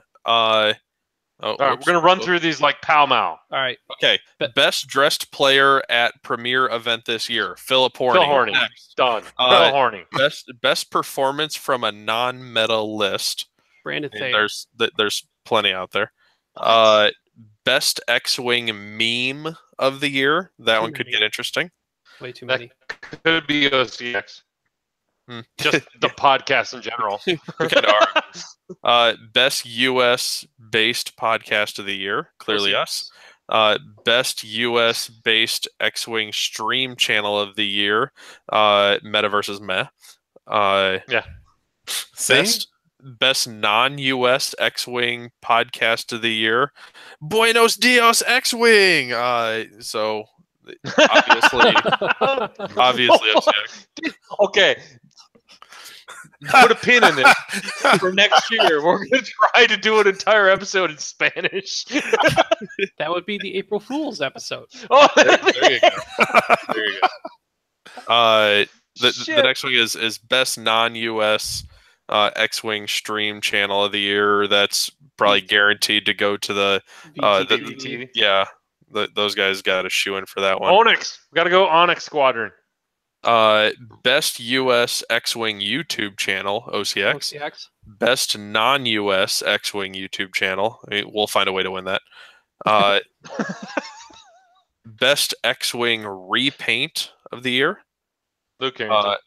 And best X-wing ship mod of the year. Tyler Tippett's Decimator, Luke Carrington. Also done by Luke Carrington. or his Falcon from Adepticon. Did you see that? He was telling me about his Falcon, and I haven't seen it yet. He basically did the same thing with that he did with the Decimator for Tyler. He took the back end of a Raider and like the most trolly thing he's ever done. And he told me he was going to do this ahead of time and it was going to cause problems, but he did it anyways. So he posts on the Swap and Sell Facebook group. He says, "For sale, Raider, incomplete." And then he puts a video with it of him grabbing the Raider and like each solar panel, cracking it off, throwing it on the floor. And then he takes it, sets it underneath his circular saw and just goes like and just chops off the back end and throws the front half on the floor. I have to thank you, Chico, for getting hammered before what tournament was that Luke drove you, because ever since then I've had a blast talking with Luke on Messenger. Michigan Regional. Yeah. Okay. So half of these nominations, right, are OCX. I mean, there's like 2 guys, right? Yeah. That everyone can. I want to say that everyone knows that guy, and hopefully they nominate him, right? I guess. Okay. So here's my one thing. If this is going to be a true, unbiased, awards show, you spread the survey out to everyone. You get all the nominations. and then you have to do top 5s at least for every category, right? Mm-hmm. Yeah. You recognize. I mean, you can't just solely base the You can't just give the award to whoever got the most, like, survey nominations. You can't do that. No. So you got to do a top 5. Then I hate to say it, but Dion's got to select 20 to 30 people that, okay, here's your, just like the Oscars, here's your nominations ballot. You vote, and then those 30 people decide who gets the award. That's not going to happen. He's going to do it a popular vote over the entire community. You know this. Oh. And it's just going to be a popular vote. It's going to which kind of frightens me because you know so the then I am really looking forward to the Carolina Crates popularity. winning Best Podcast. Oh, yeah, Jesus. There's it's going to happen. If that happens, X-Wing's over. Oh, jeez. Yeah. You have the OCX. You know it's going to happen. Versus the Crate groupies versus the everyone else, because I don't know what other groupies there are. There are some Crate followers out there that they are die fucking hard followers. Like, I don't understand it. God bless them, but they will fucking vote 1,000 times. They're so die hard, they will vote someone from Crate Podcast as the force of good of the year. Oh no. Travis the Johnson wins the Force for Good award. Oh my god. I'm pre-warning you right now. I'm expecting a Crate to win that because of that reason. Yeah, that's one of the things that like as somebody that I kind of see like myself being put on a nomination for something.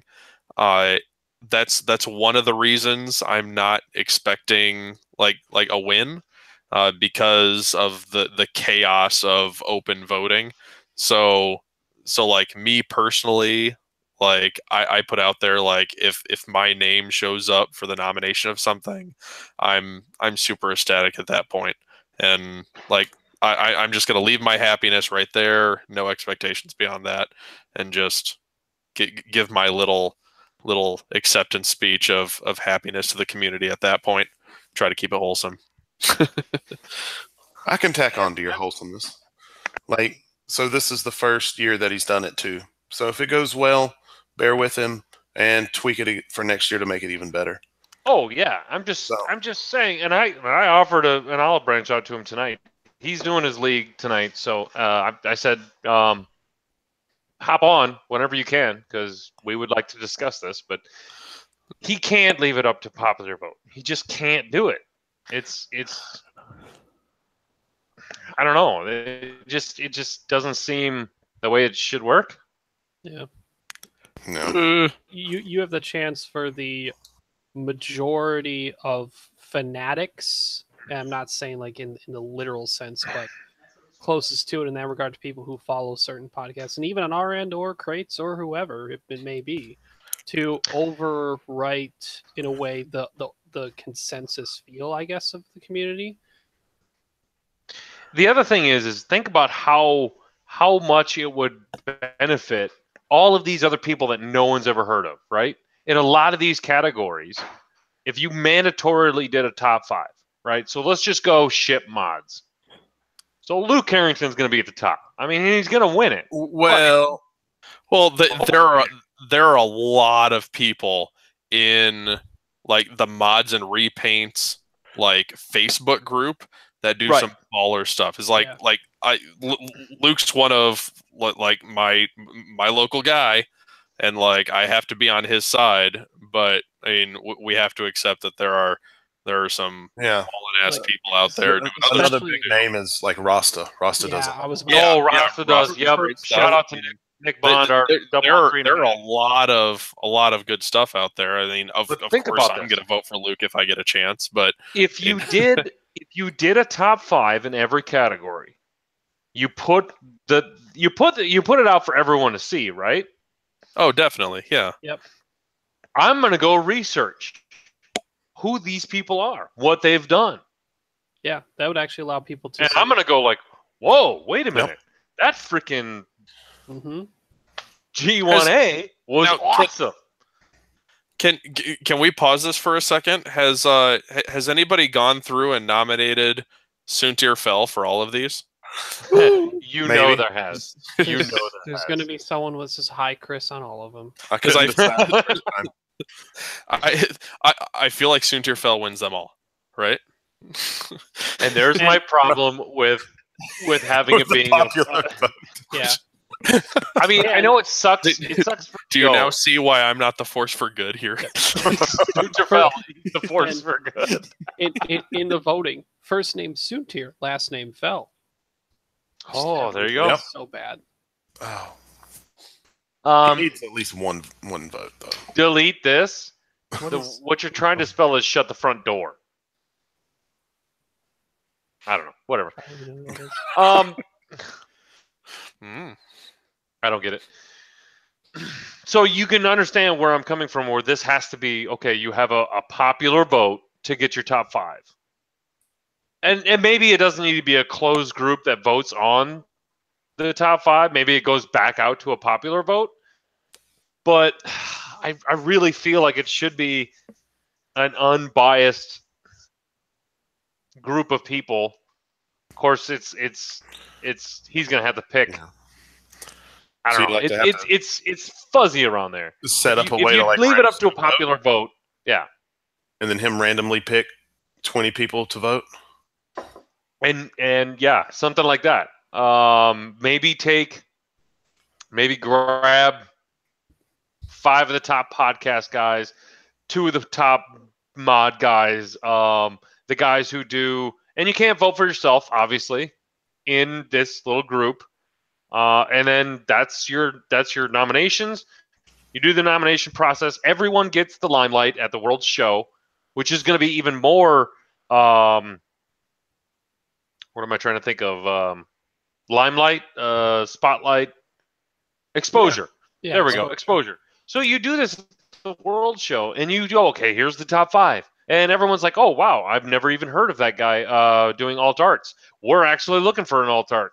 I'm going to go contact that guy. Like, that's huge. That's awesome. Right. I agree with that. Mm-hmm.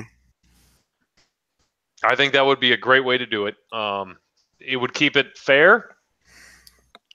In the crate word, fair. I don't know.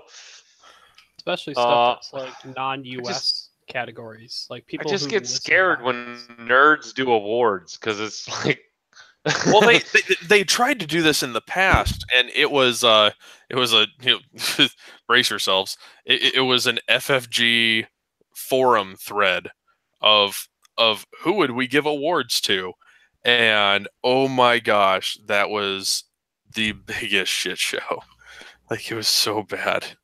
Yeah, at least this is getting filtered through Dion. So right, Yeah.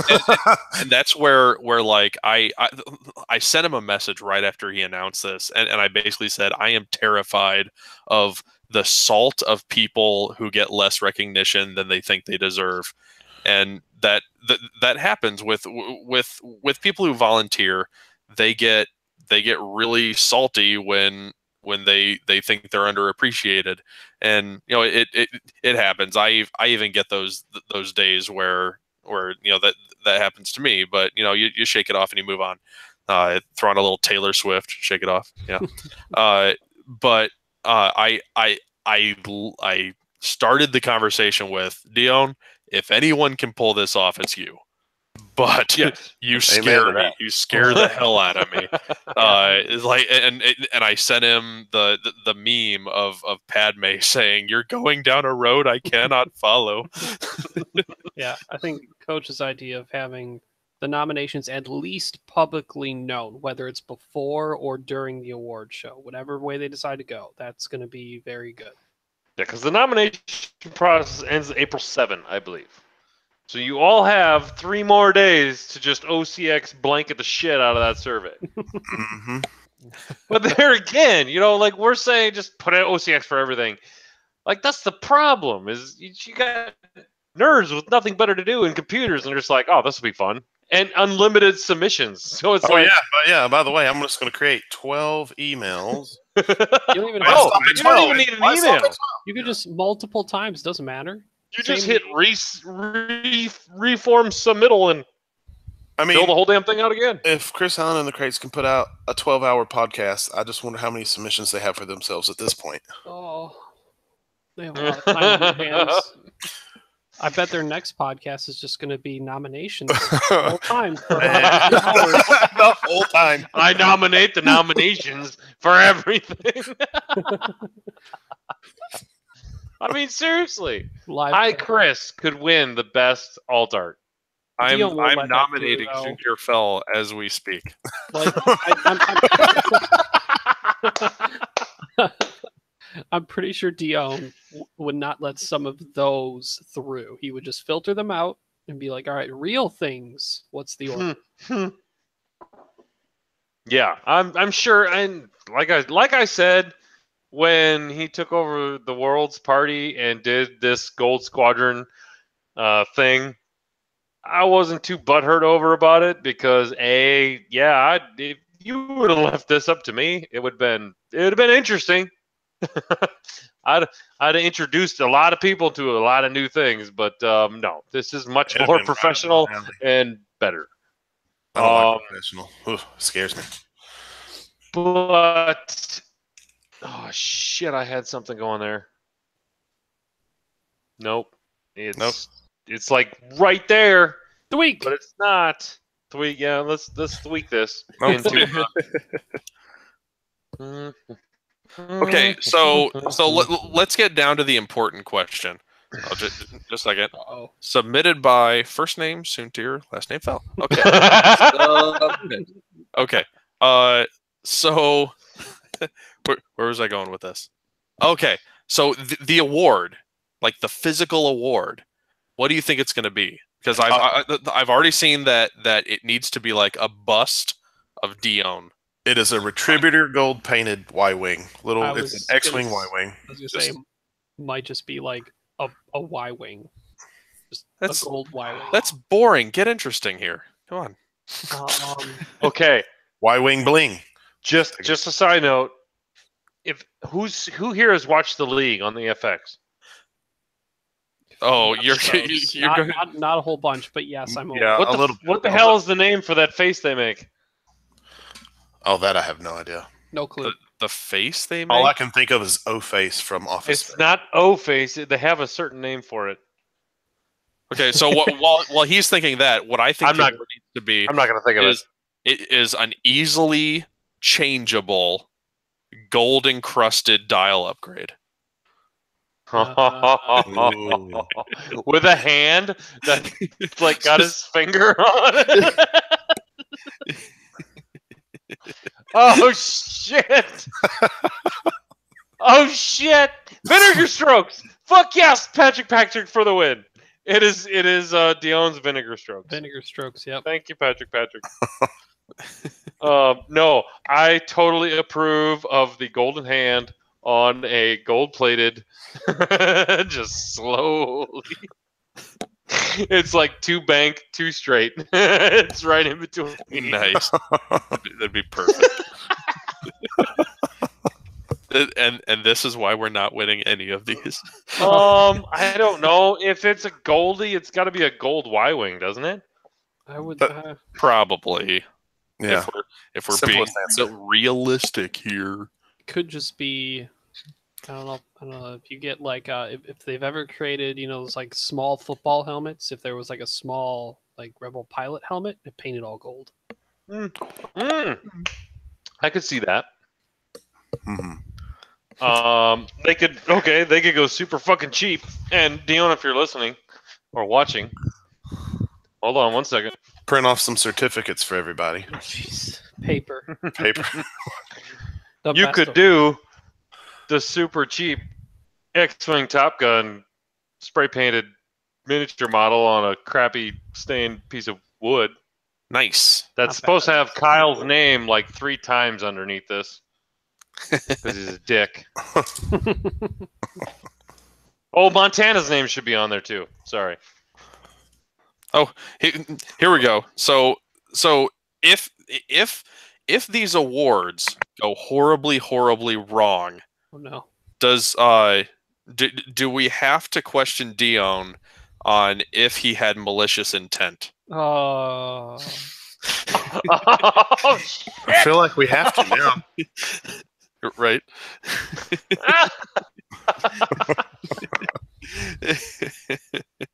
Oh, that's fun. So force for good, eh? yes. Force for good. Am I giving you enough reasons why I am not I don't see a it. candidate for the force for good? It's all good. We're all just laughing. Feels great. Yes. Yes, that is true. They can go like super cheap. Like my work did one year and do like the paper plate awards. Wow. Spray paint it gold. Spray painted gold. They can literally pick anything. Spray painted gold. Yeah, they're gonna do something. Piece of paper. Spray painted gold. My work does awards for best people in the IT staff or whatever, but it's always given to like the managers of product or projects. So like people like me on the lower levels, we will never ever see any of those, and it's kind of sad. A Hornet song card with an EPT. Oh, got it. Gold Squadron can. If they could make that like official tournament legal, I will campaign to get myself a win. Well, let's start a petition.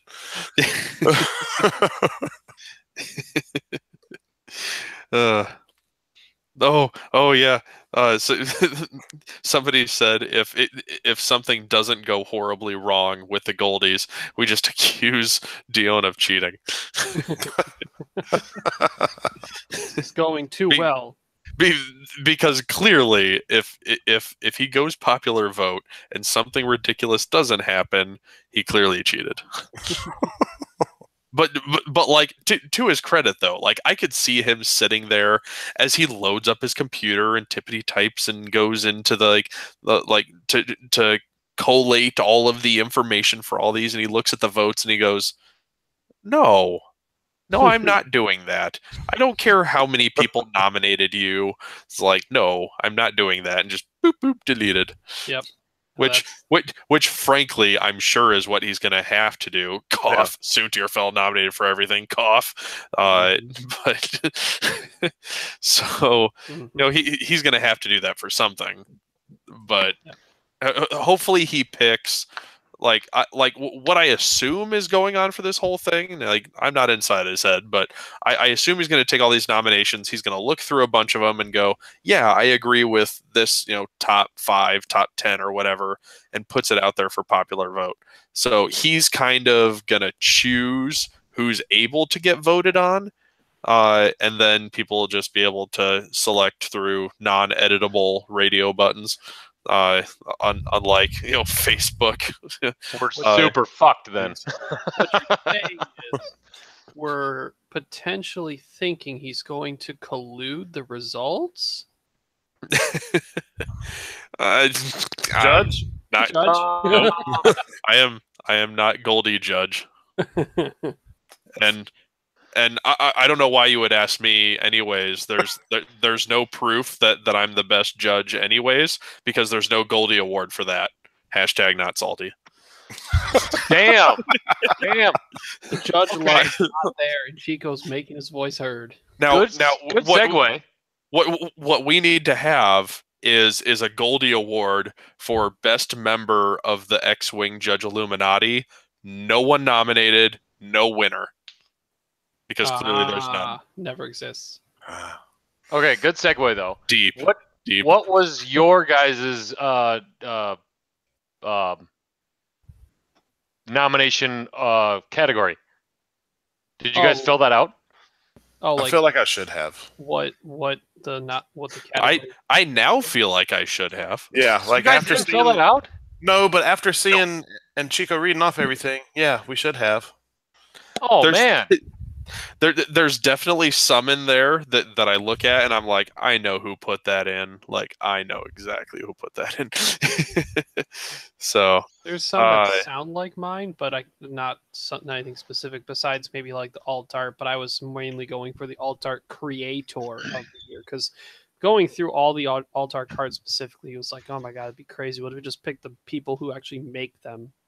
Like if we come down here, I'm gonna call him out because he might be listening. Best performance of a non-meta list. Tom, did you put that in there? Did you put that in there, Tom? I think you put that in there, Tom. Tom put that in there. I voted for Brandon Thayer, who's the guy I faced finals at Indy. I put in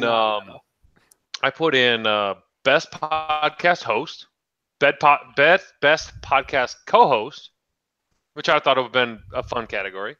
What else did I put in there? The foreign podcast, which got that's in there. I think I did best podcast host under the influence. I just had to jab that one in there. Of course, I'm sure there were so many of. I'm sure there were so many of them in there that were. I think that would have been a me and Zach Matthews off, and I think that would have been fun. You should put that in there just to see.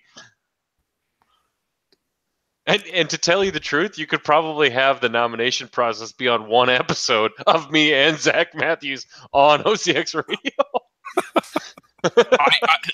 I think if there was like a vote for that, and it was you versus the Zach Matthews, I would lose. Well, no.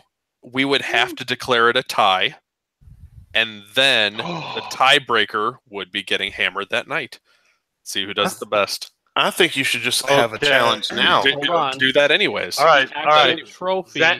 The Zach Matthews, some sort of winner of X-Wing tournaments. OCX / crates. This is the only thing we're going to do together. He's about to call you out. Throw the gauntlet. The bounty. The bounty has been thrown. The loser gets the OCX pasties. They do OCX pasties. The winner can become the official Altar Blackout. Yeah. Mm-hmm. And be crowned. That was the your best big gripe podcast host under the influence. Jesus. Yep. Okay. Because there's no competition other than you and Zach, and y'all need to live stream this. So. And YouTube in the competition for the Altar Blackout. So clearly. All right. Gauntlet has been thrown down. All right. It is a drink off. Zach, you have officially been challenged. For the rightful right of the blackout Altar card, and we are going to spend some money on this bitch. It's going to be like holographic, fucking shiny. Shit. Apparently, I have an Altar blackout. Nice. Yeah. Ben Keller. It's not the right one. It's pretty good though. Now the question is, does this event happen after, like, at one of the nights of Worlds, or no? This needs to happen before Worlds, so somebody wears the pasties at Worlds. Oh no, it can happen at Worlds, and then it's the first one to pass out Friday night at Worlds. Nope, that's it. The first one to pass out. Oh man, I don't even know how that would go. Would it be the winner gets to write with magic marker on his face, blacked out, motherfucker? Especially if they made day 2. God, that would be glorious. Oh my gosh. I think I have a driver for. Can you stream with a cock on your face? oh shit.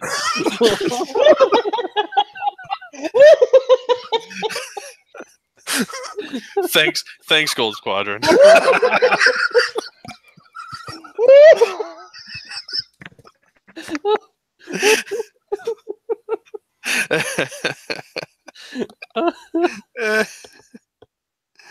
Oh man.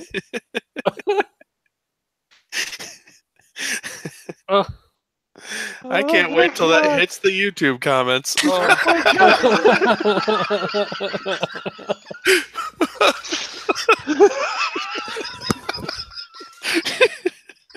Can you stream with a cock on? And just think if you won Worlds. This is a big old dick, right?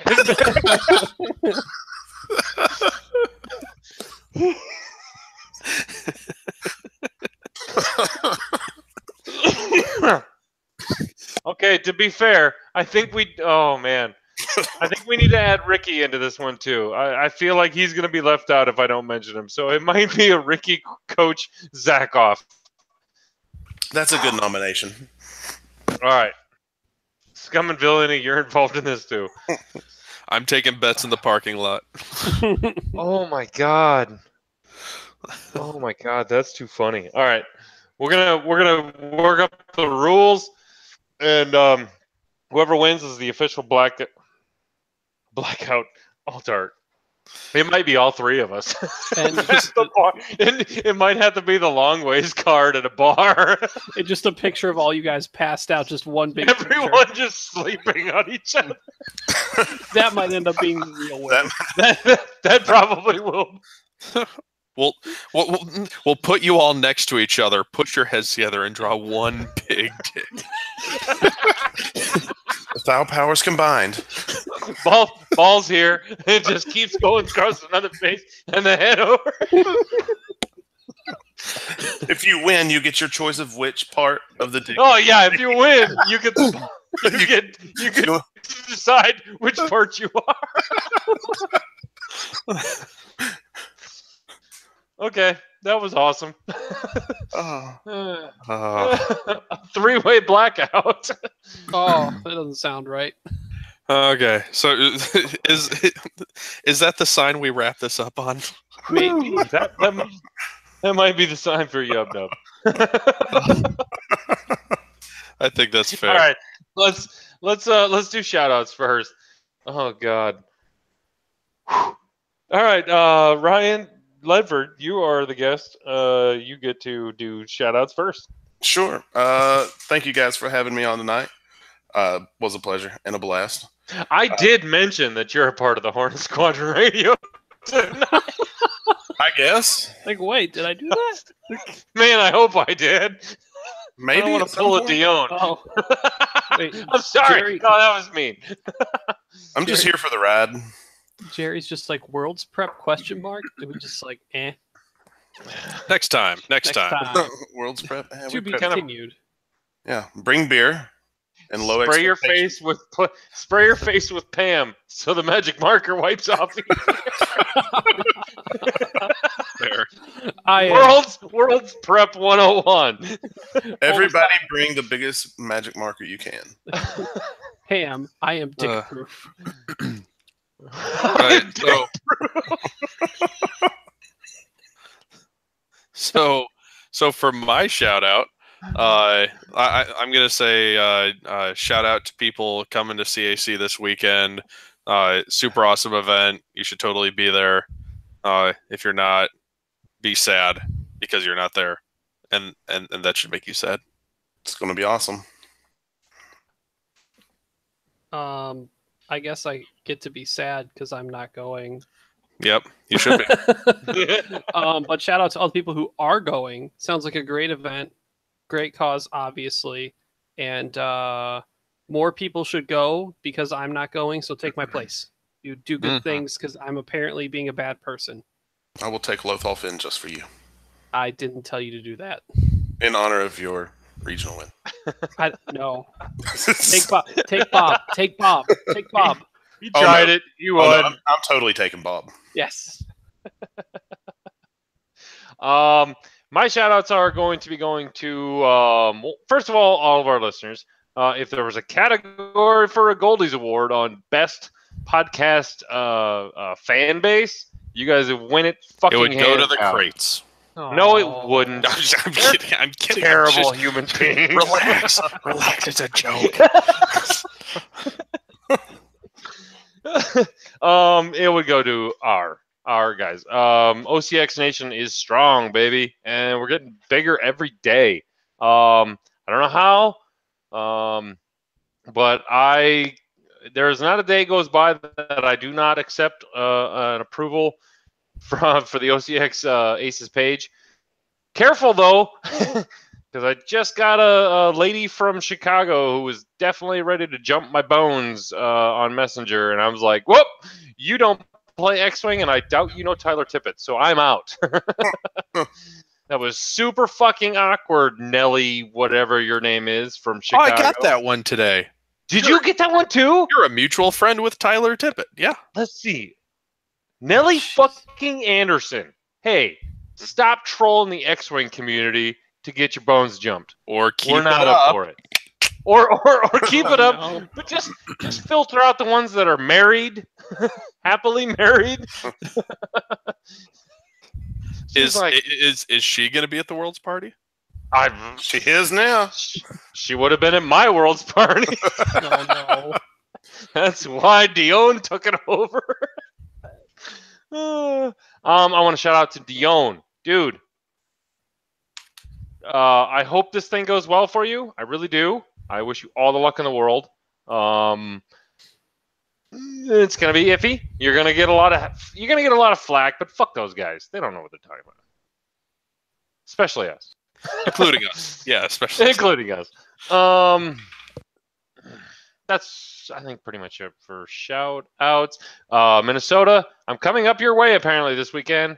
I will desperately try to tell the wife that I need to head over to the FFG Center, is where I believe the Campaign for Cancer is going on, and I will try to bring stickers. And I have a small shirt, so I will try to find the smallest person I know and be like, "Hey, you're OCX now." But you've only got a small. Do you have any 2X shirts? I don't have any 2X, but we have the new OCX shirts up for sale. The sexy ass black ones are awesome. Cool. They look so good. We also have the traditional silver. You guys can pick. I'm going to say this once, and hopefully this sticks. If you are going to Worlds or are not in the United States, order the free local pickup, which will be sent to my store, which means you pay for it. It'll be sent to my store. I will contact you, PayPal me, and I will send it to you. You will get your shirt. It's just they don't do international shipping, and it ends up in fucking Ketch's apartment that he lets sit there for a month and a half, and then bitches that he doesn't have his shirt and doesn't check with his goddamn door guy. Fuck you, Ketch. Don't hold back. Tell us how you really feel. love you, Ketch. Show note. I just got confirmation from one of our Patreons. So next week we are going to have a Ladies Are Better Than Boys, or Girls Are Better Than Boys episode with 2 of our female Patreons and the infamous Fergie, is what I was told. So be sure to tune in next week because that could be interesting. That could be very interesting. That's all I have. I believe we can. If you have any, God, we're so bad at these bad list submissions. But if you have one, send it to ocxradio@gmail.com. We'll get to it eventually. We'll laugh at it and then ignore it. Oh man. If you have any comments or anything, we are trying to make our podcast better. We're not going to give up the values that we hold dear. I mean, I've been trying. Well, I don't see them at ocxgmail.com, which is where you can send your comments and criticisms. Comments and criticisms. We like both. Yes, Girls on Top for next week. No, that's a bad title. Yeah. No, that is a perfect title. That's why I should not have the chat open on the fucking show. That was a trap. God damn you, Jerry. Anyway, I think that's it. Yub nub, everybody. Yub nub. Gonna try to get this thing figured out where we can play this song. And YouTube doesn't have a license for weird. Yay! Episode 46, take 2 in the bag. Take Two? Yeah, I was trying to do Zencaster, and I labeled it OCX Radio episode 46, and don't know how to delete them, so I had to do Take Two. Well, stop it now so that we can make sure that it saves and whatnot. All right, I am stopping recording. Ledford. Yo. All of your tracks have finished uploading, and it size- is now safe to close this tab. Okay, got it. Thank you. Have you checked out the size sheet for the OCX shirts? Because sometimes I'm a double X, but an extra large was fine. Okay. Yeah, they do run a little large. Yeah, and they are of actual moderately stretchy material too. They're not going to be cotton that shrinks. Okay. So, yeah, I try to pay attention to the size chart. I might try an XL then.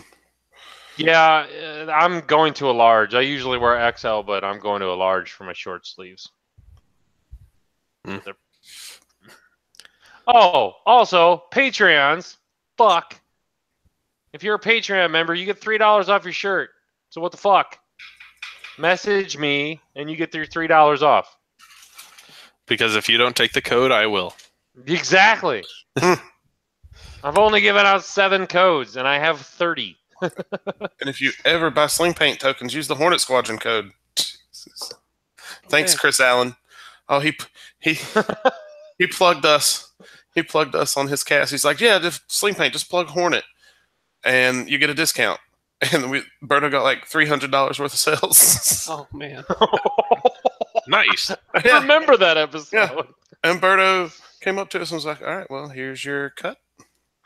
And I was like, yes, please plug us more, Chris. Anytime you want. Awesome. I know. You know, if those guys were just those guys in like the real life guys on the podcast, it would be so nice. Are you talking about the crates? Yeah. Yeah. But like Travis, I think is still real. No, Travis is still real. There's no act there.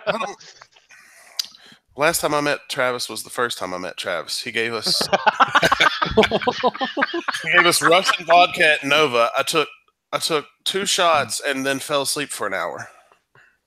Oh, speaking of Nova, I'll be going to that this year for the first time. Fuck yeah. Well, you can come up to the Hornet Squadron pool party.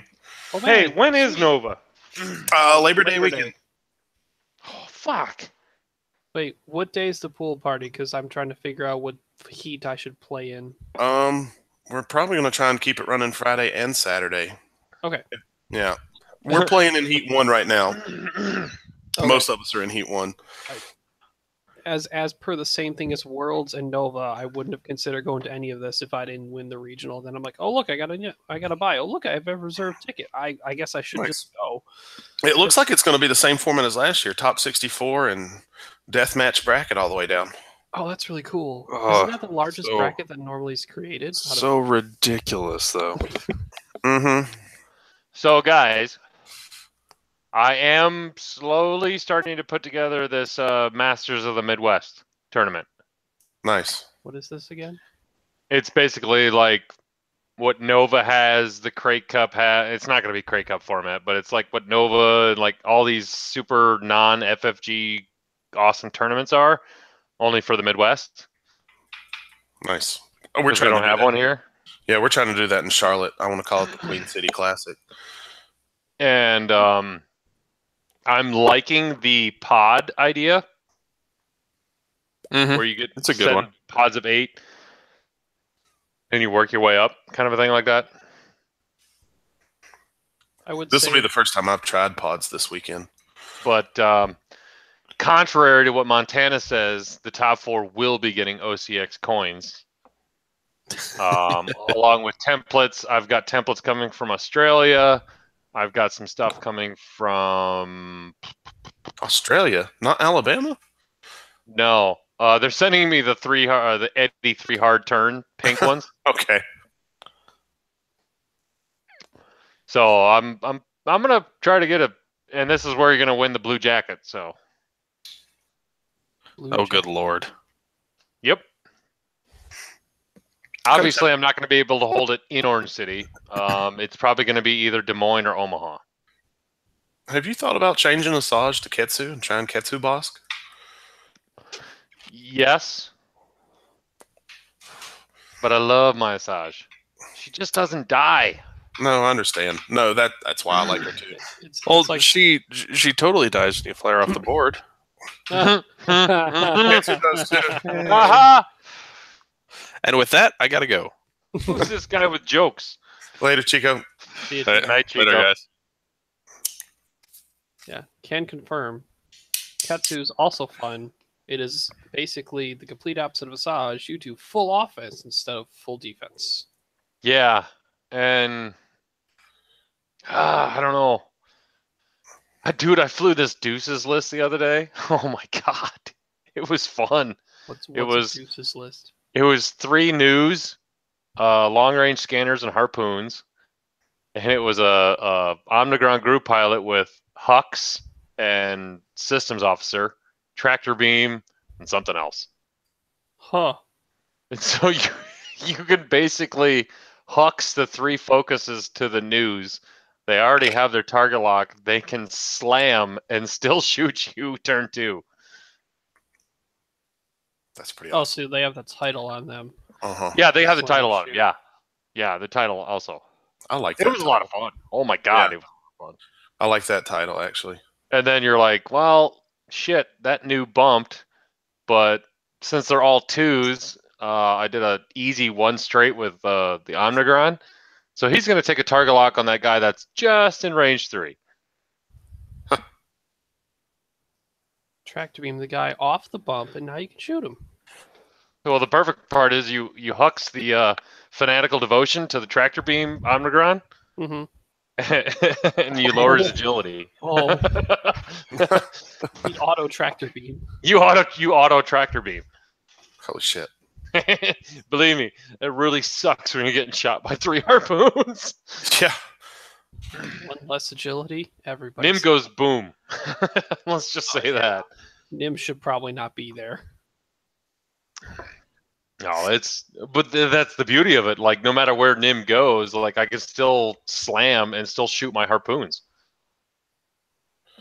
True. And I don't like it. It's fun. Harpoons as Nim. That's my other list. I'm thinking about taking to Worlds. Okay. But I've got too much time invested into the drug money that I can't really change it. Yeah, and at this point, there's no reason to. You're comfortable with it. I'm comfortable with it. It beats Fen Ghost and it beats a bunch of other lists. As long as I don't fly Asajj off the board. If you would take Jabba off, I think that would be about the only thing I would tell you to do. And I know that that's never going to happen. So, what's that? I said taking Jabba off, but that's never going to happen. So I'm not going to try and convince you to. I've thought about it. I really want Boba Fett on Bosk. I really, really do. So with that list, while Boba Fett's cool, it doesn't really.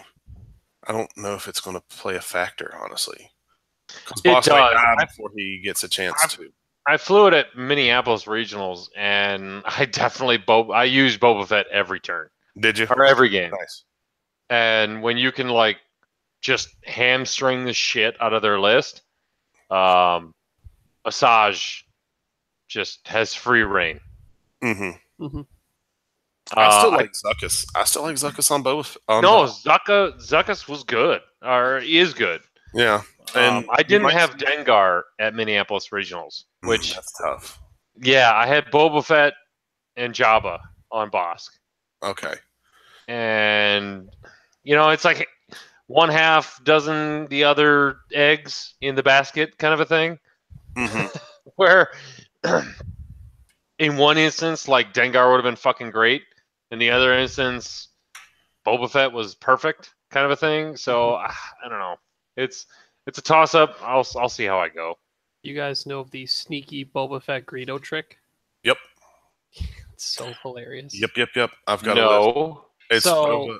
Yeah, let's go for it. So, all right, you want another ship to fire the harpoon before you shoot with Bosk. So they have a harpoon condition, all right? Because they have that, Greedo says first damage card dealt is face up. So if you shoot, and proc a crit, even if they still have shields left. Greedo flips the harpoon condition face down to a crit, and then you go Boba. Yep. All with shields potentially even still there. Oh. Yep. Oh. I have a NIM boss list that is disgusting. I can send you, Coach. Yeah, send me that. That's exactly what it does. It's Contraband Cybernetics, Outlaw Tech, Boba Fett, Greedo. Yep. I put Proton. You can put Protons on. I did like Outlaw Tech and Cybernetic Contraband Cybernetics. That's awesome. Mm-hmm. It's so much fun. Too bad I run marksmanship on my boss.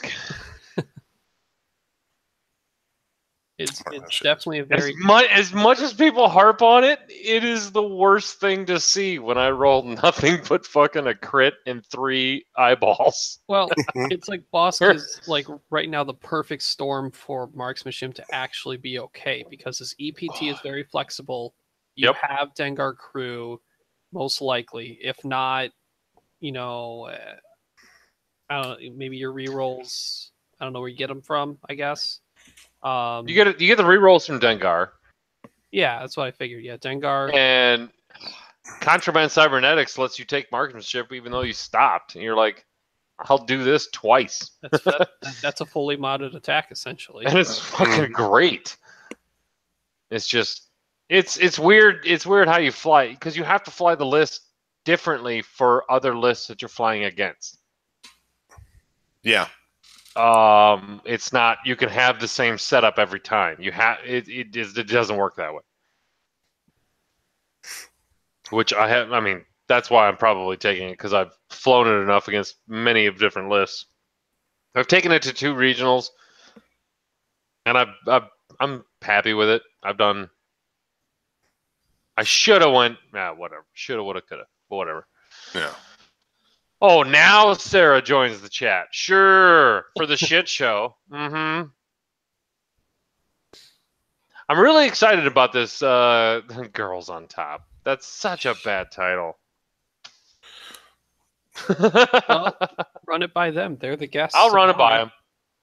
Fergie was the one I was like, she was like, yeah, sure, why not? I'm like, okay.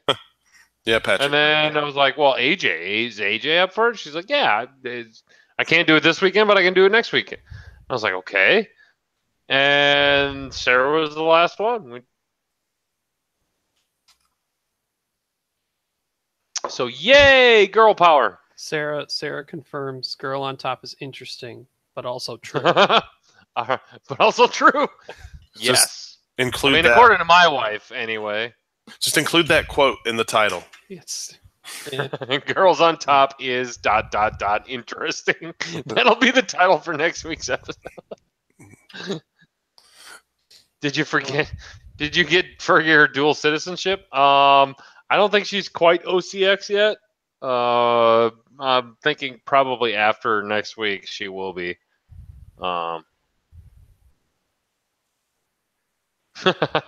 I just like the fact that ever since she got the crate templates, she sucks. She was the bottom of shit. What was that tournament? The System Open.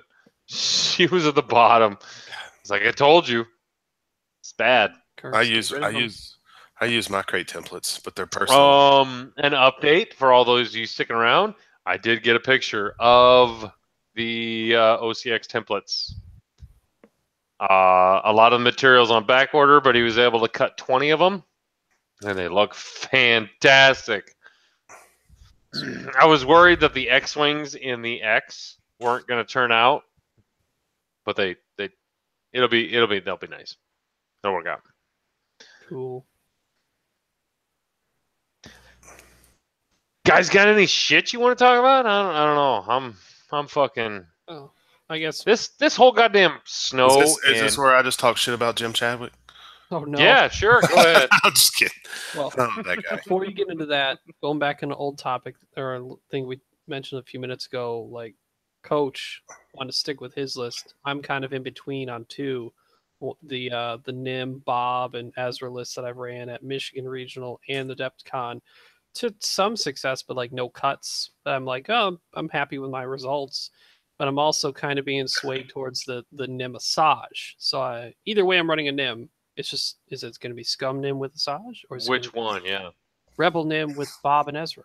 Don't know. So I think that like shock factor, the Scum Nim may have a better chance because people don't remember it. Oh, and it gets in your face with that auto blaster turret, and it's disgusting.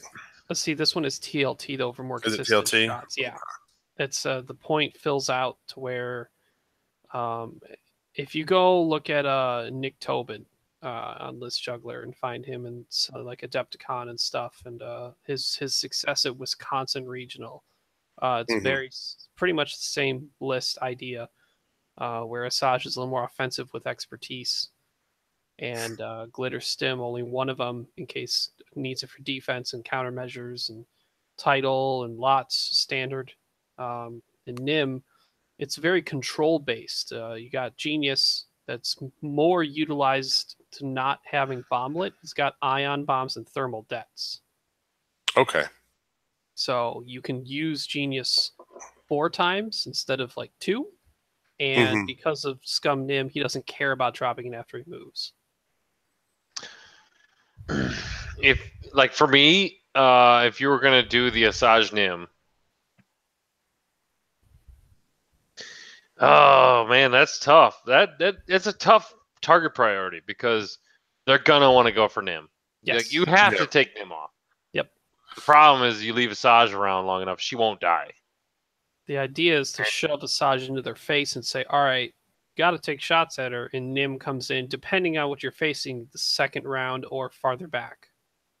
Yeah, see, that's in some instances, that's what I would do with my Asajj. I'm like, look at my 5 forward, 3 bank, and I'm like already in your face.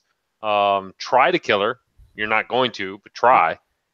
But in some instances, you're like, I kind of want Bosk and Asajj right there at the same. Like, if you can corral them, that's what Asajj does. She's like the sheepdog. She just fucking keep going until your big hard hitter's like, here I am, and then you drop all your bombs and you shoot them, and then they're dead. And that's basically how I play my list. Yeah. Nim is a lot better than Bosk though, because you get final say on where everyone is, plus that trajectory bomb, which is awesome. Yep. Yep. The thought of I haven't had this happen in a game yet, but the combination of, say, I've ioned you with an ion bomb, I've stressed you and started combat with Asajj, and I'll shoot you, and if I get 1 damage with the Title, I'm tractor beaming you. Those 3 effects in 1 turn on a small base can mess up its day. Yes, it can. Absolutely. And as many small bases that are running around right now, Lorix, Miranda's, all those Sheathopedes.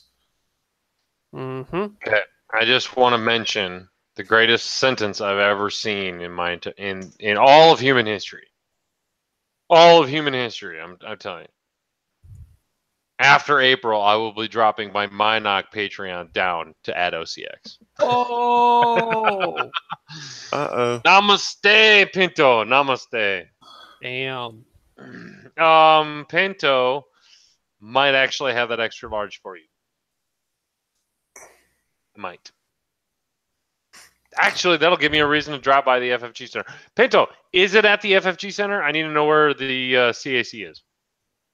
Please chat me and tell me where that is. How much is your Patreon? $1, $5, $10, $20. $20 gets you the coin. Okay. But the way we structure it, it's also like, I think Minoc does the same way, but we do like a lifetime thing. Yeah. So if you pledge $1 a month, if you go like the coins are reserved for like the $20 Patreons only for now. I don't know if we're going to change that or not. That's all Montana because he's the one that actually makes them. Right. But for like the templates that are coming up, they're going to be a $50 worth. But like you'll get a set of templates once in your progression reach $50. Okay. So if you pledge $10 a month, after 5 months you get templates. You know, obviously $1 so it's a while. I like that. But you're gonna get something. We've strayed away from Patreon, and that's all been me because I think the other guys are wanting to like get on it, and I'm like, guys, like I don't know if I want to do that at all. Then I feel obligated. It's a fucking task, man. And to put out like more content. Like our past couple episodes have actually been pretty good, minus the April Fool's one. You guys have stepped your game up. And we're changing our format up a little bit. But really? Just a touch. Like I think it needs to be a little bit more relaxed here than what it is, even though it is relaxed here already. But I don't think you guys can get any more relaxed. It's really like I'm super relaxed all the time. Like we feel like if you come to OCX, you're at like a sports bar. I go to Hornet, and I'm like I'm at a hookah fucking bar, and we're talking X-wing. I'm glad. If you get that vibe from me, then yeah, it's totally true. That's the vibe I'm getting. Yes. Yeah. Do you guys drink while you cast? They do. Okay. Yeah, they do. All right, so yeah, it is pretty much the same. Yeah. How much more chill you can get? We're doing and for like the shirts, it's just a blanket. Like if you're $1 Patreon, you get $3 off the shirt. Too. Yeah. So, and it's cutting into my profit, but that's fine. I don't care. It's the way it's going with the web store. I don't have to put any money up, which is fantastic because that sucks for like the podcast be like, okay, down order a down payment of like $300 for all your shirts, and we don't even know how many shirts we're gonna have. So when I found this company and they did a web store, I was like, that's fantastic. They don't do fucking international worth of shit, but we've worked around it. Mm-hmm. But the Drunk Assist Astromech should be out. Oh man, Chico's gonna yell at me, but I'm gonna say at the end of the month. We should have them for Worlds. That's pretty awesome. And the fucking wording on that. Then the history of this Drunk Assist Astromech was literally, I was like, okay, because nobody asked me for any input on the fucking alt art cards. They were like, we gotta go find this artist. I'm like, oh man. Once Flight Assist Astromech came out, I was like, I wanted to call it the designated drunk driving droid. DD it was just gonna be D4. Okay. There you go. But Drunk Assist Astromech won out. I didn't get the vote on that one. But the no shooty did move, no arc. that was classic. And if you look real closely at the bottom where it's supposed to say LFL, it says get at beer or something like that.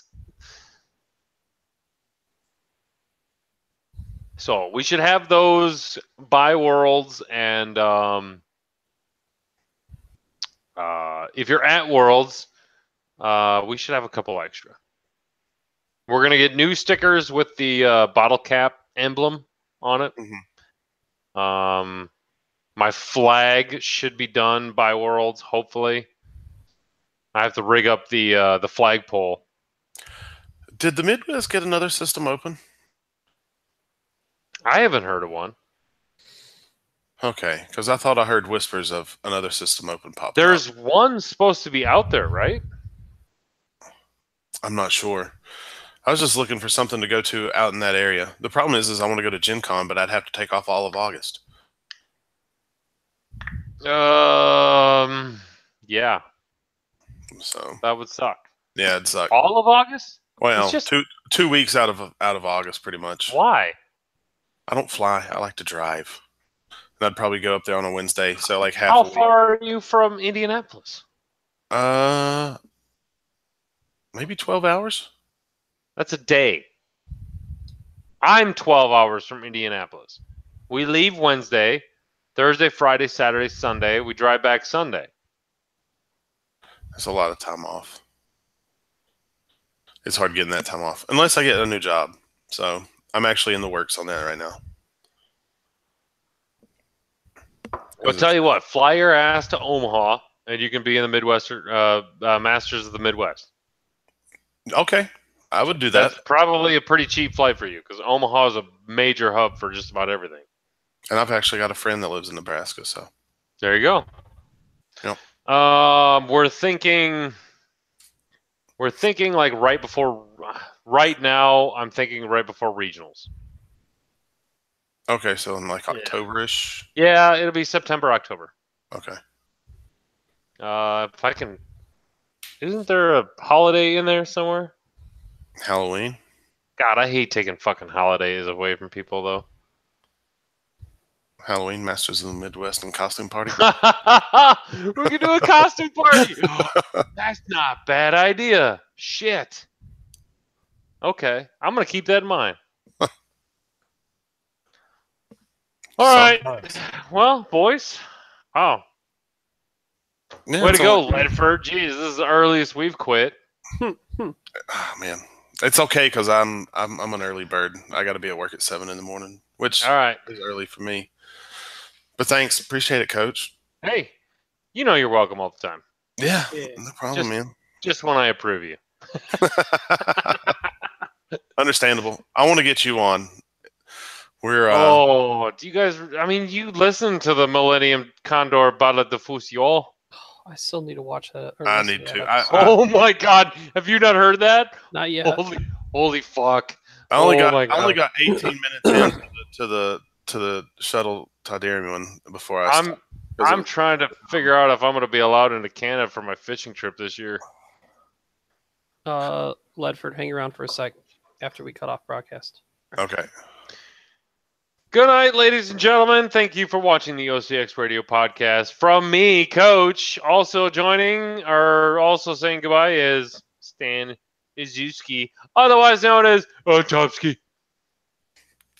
Say goodnight on Topski. Bye. Have a good night. And also Ryan Ledford from Hornet Squadron Radio. From Hornet Squadron Radio, by the way, just in case. The mastermind of Hornet Squadron Radio. Sometimes. The only one that keeps that rag going. I try. John Brunson sucks balls. He has to watch 3 hours of YouTube to see that. Yes. Good night, chat. Thank you for sticking around. Thank you for tuning in to the OCX Radio Live podcast. Be sure to check in next week, where the gender will be probably 50-50. Unless Mark shows up. Then it'll be like, I don't know, 62.5 to 40. I don't know. I'm still trying to figure Mark out. Quite the busy cast. It'll be a busy cast. It'll be interesting. Yeah. I'm looking forward to it. All right. Fuck off, everyone. Till next week. Till next week.